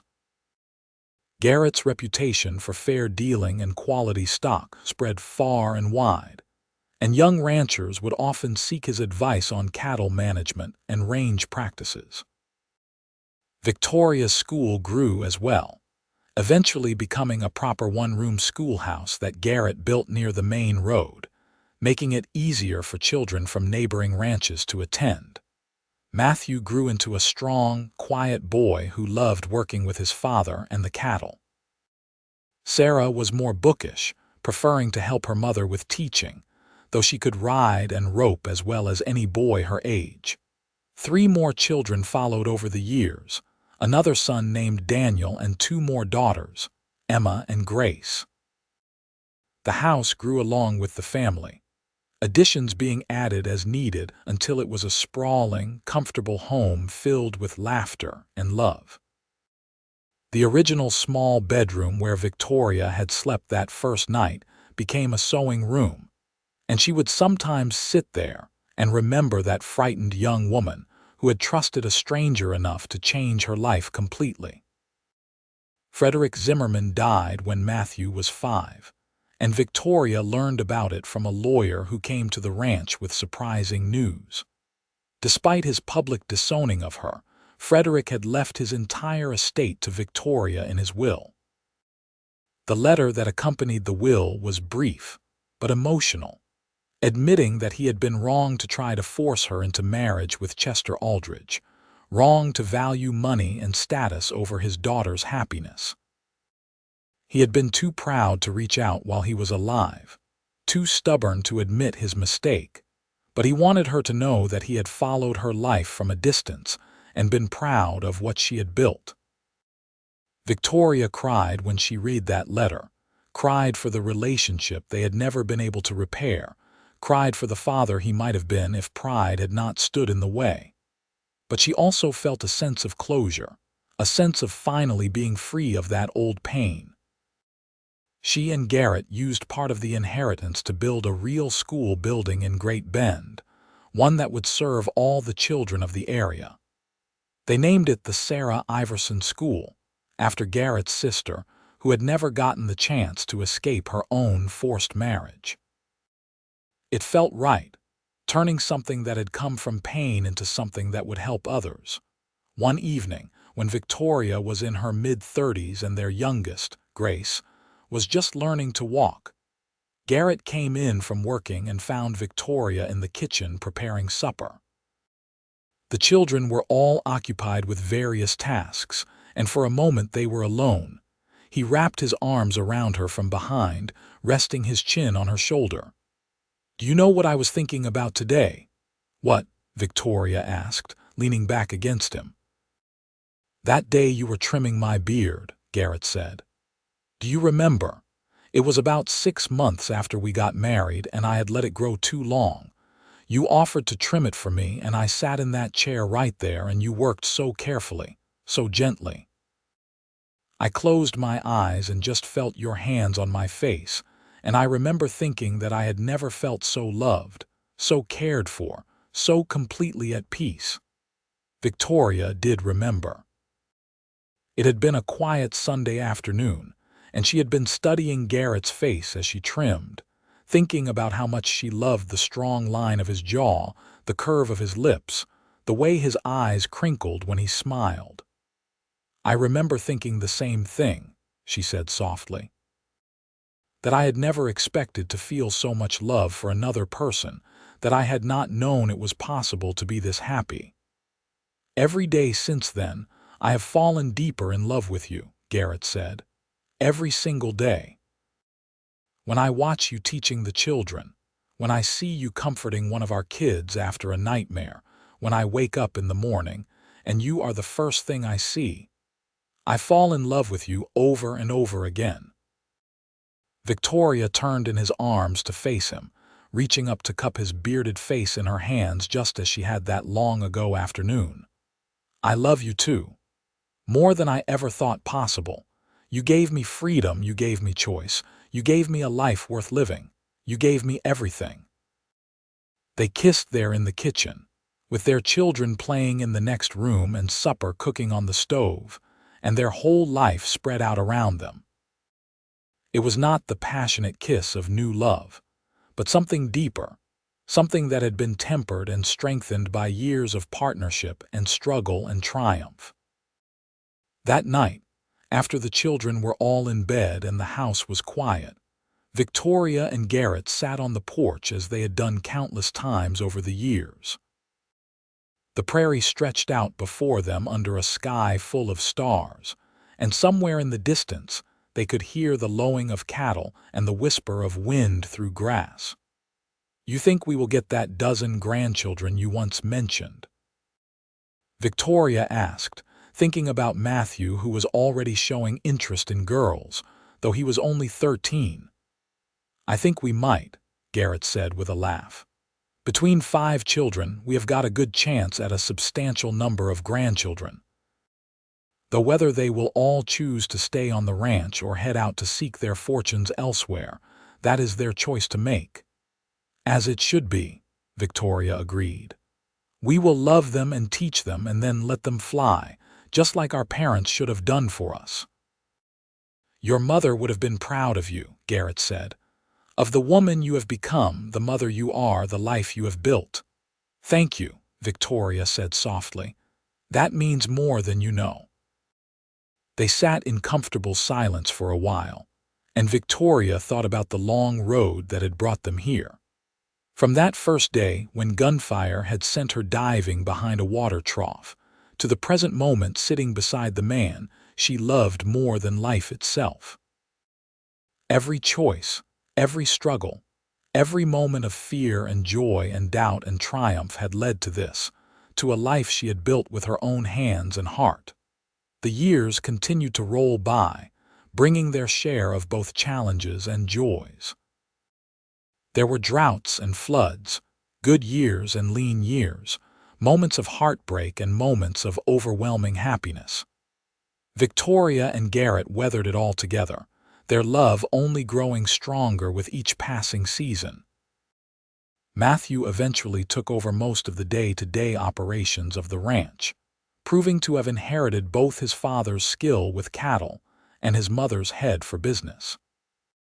He married a sweet-natured girl named Emily from a neighboring ranch, and they gave Victoria and Garrett their first grandchildren, twin boys who were the terror and delight of everyone who knew them. Sarah became a teacher like her mother, eventually taking over the school in Great Bend when Victoria decided to retire. She married a lawyer from Topeka, a good man who respected her intelligence and supported her career. Their children were bookish and clever, always asking questions and pushing boundaries. Daniel, Emma, and Grace all found their own paths in life. Daniel stayed on the ranch to help Matthew. Emma married a shopkeeper and moved to Kansas City. And Grace surprised everyone by becoming a nurse and moving to Denver. But they all came home regularly, filling the house with noise and laughter and love. Victoria loved watching her children parent their own children, seeing the values she and Garrett had instilled being passed down to the next generation. On Victoria and Garrett's 25th wedding anniversary, their children threw them a party that brought together friends and neighbors from across the county. Reverend Matthews, now quite elderly but still sharp as ever, gave a speech about the unlikely circumstances of their wedding and how proud he was to see what they had built together. "I have performed hundreds of marriages over my years as a circuit preacher," he said, his voice wavering but strong.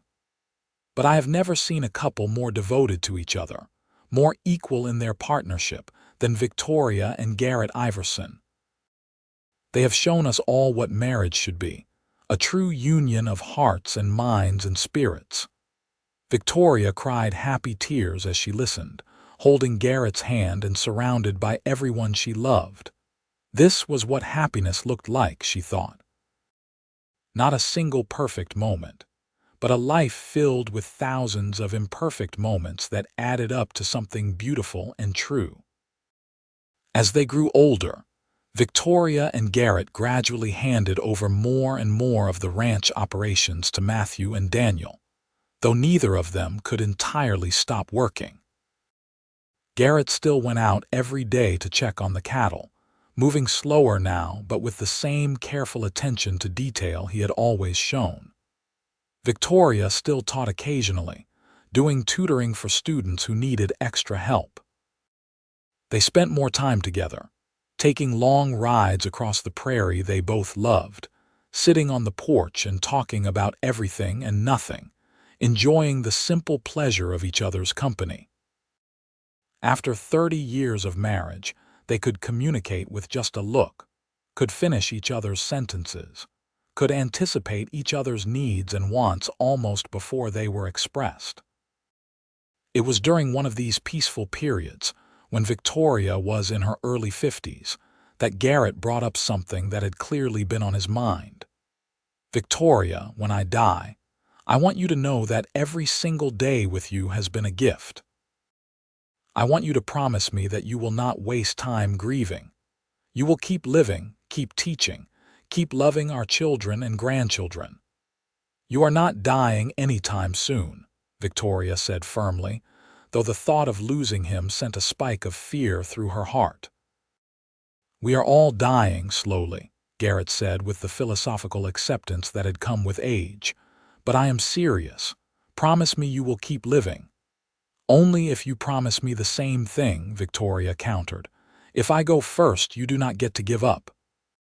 You keep going, keep working this ranch, keep being the best grandfather those children could ask for." "Deal," Garrett said, and they sealed it with a kiss. But as it turned out, neither of them had to face the loss of the other for many more years.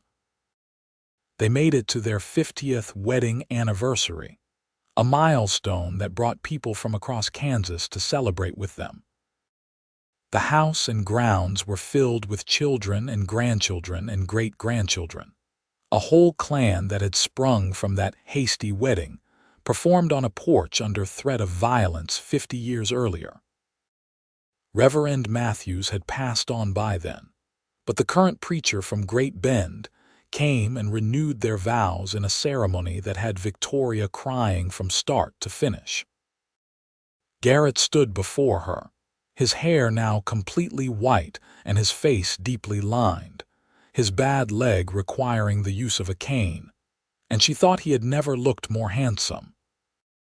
"50 years ago, I was a cowboy struggling to keep a ranch running, and you were a schoolteacher running from a life you did not want," Garrett said, his voice still strong despite his age.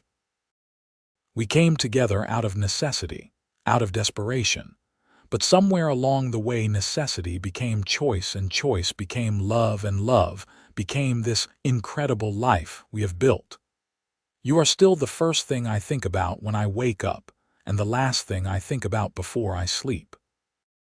You are still the person I want to tell everything to, the person whose opinion matters most, the person whose happiness is more important to me than my own.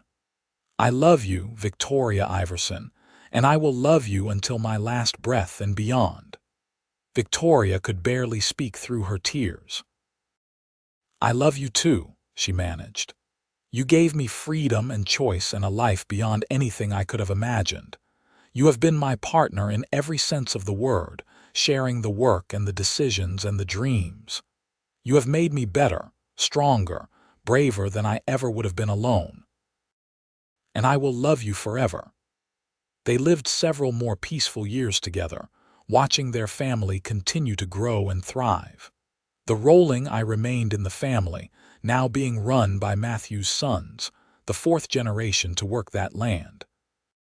Victoria's school in Great Bend was going strong under Sarah's guidance, educating hundreds of children who might otherwise have gone without.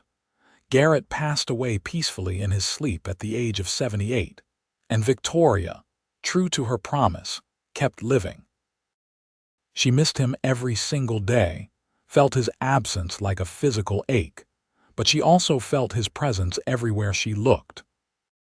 In the solid construction of the house he had built, in the thriving cattle that bore the Rolling Eye brand, in the faces of their children and grandchildren who carried his strength and kindness forward into the world. Victoria lived another 6 years after Garrett's death, and when she finally passed at the age of 81, it was surrounded by her loving family in the bedroom she had shared with Garrett for over 5 decades. Her last words were about him, about how she was ready to see him again, how she had missed him every day they had been apart. They buried her next to Garrett on a hill overlooking the ranch, the same spot where he had proposed all those years ago. At the funeral, Matthew spoke about his parents' legacy, about the love and partnership they had modeled, about the values they had instilled in their family.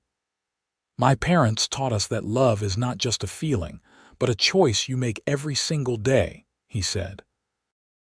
They chose each other every day for over 50 years, through good times and hard times, through abundance and scarcity, through youth and old age. They built something that will last long after we are all gone, not just this ranch, but a family bound together by love and respect and shared values. That is their true legacy. The Rolling Eye continued to thrive for generations, always staying in the family, always maintaining the values of hard work and fair dealing that Garrett and Victoria had established. The school in Great Bend remained open for over 100 years, educating thousands of children, and always carrying the name Sarah Iverson School as a reminder of its origins. But more than the ranch or the school, Victoria and Garrett's true legacy was in the love they had shared, the partnership they had modeled, the proof that even in the harsh reality of the Wild West in the late 1800s, true love could not only survive but thrive. Their story became a family legend, passed down through the generations, a reminder that sometimes the best things in life come from the most unexpected places, and that real love is worth fighting for no matter what obstacles stand in the way.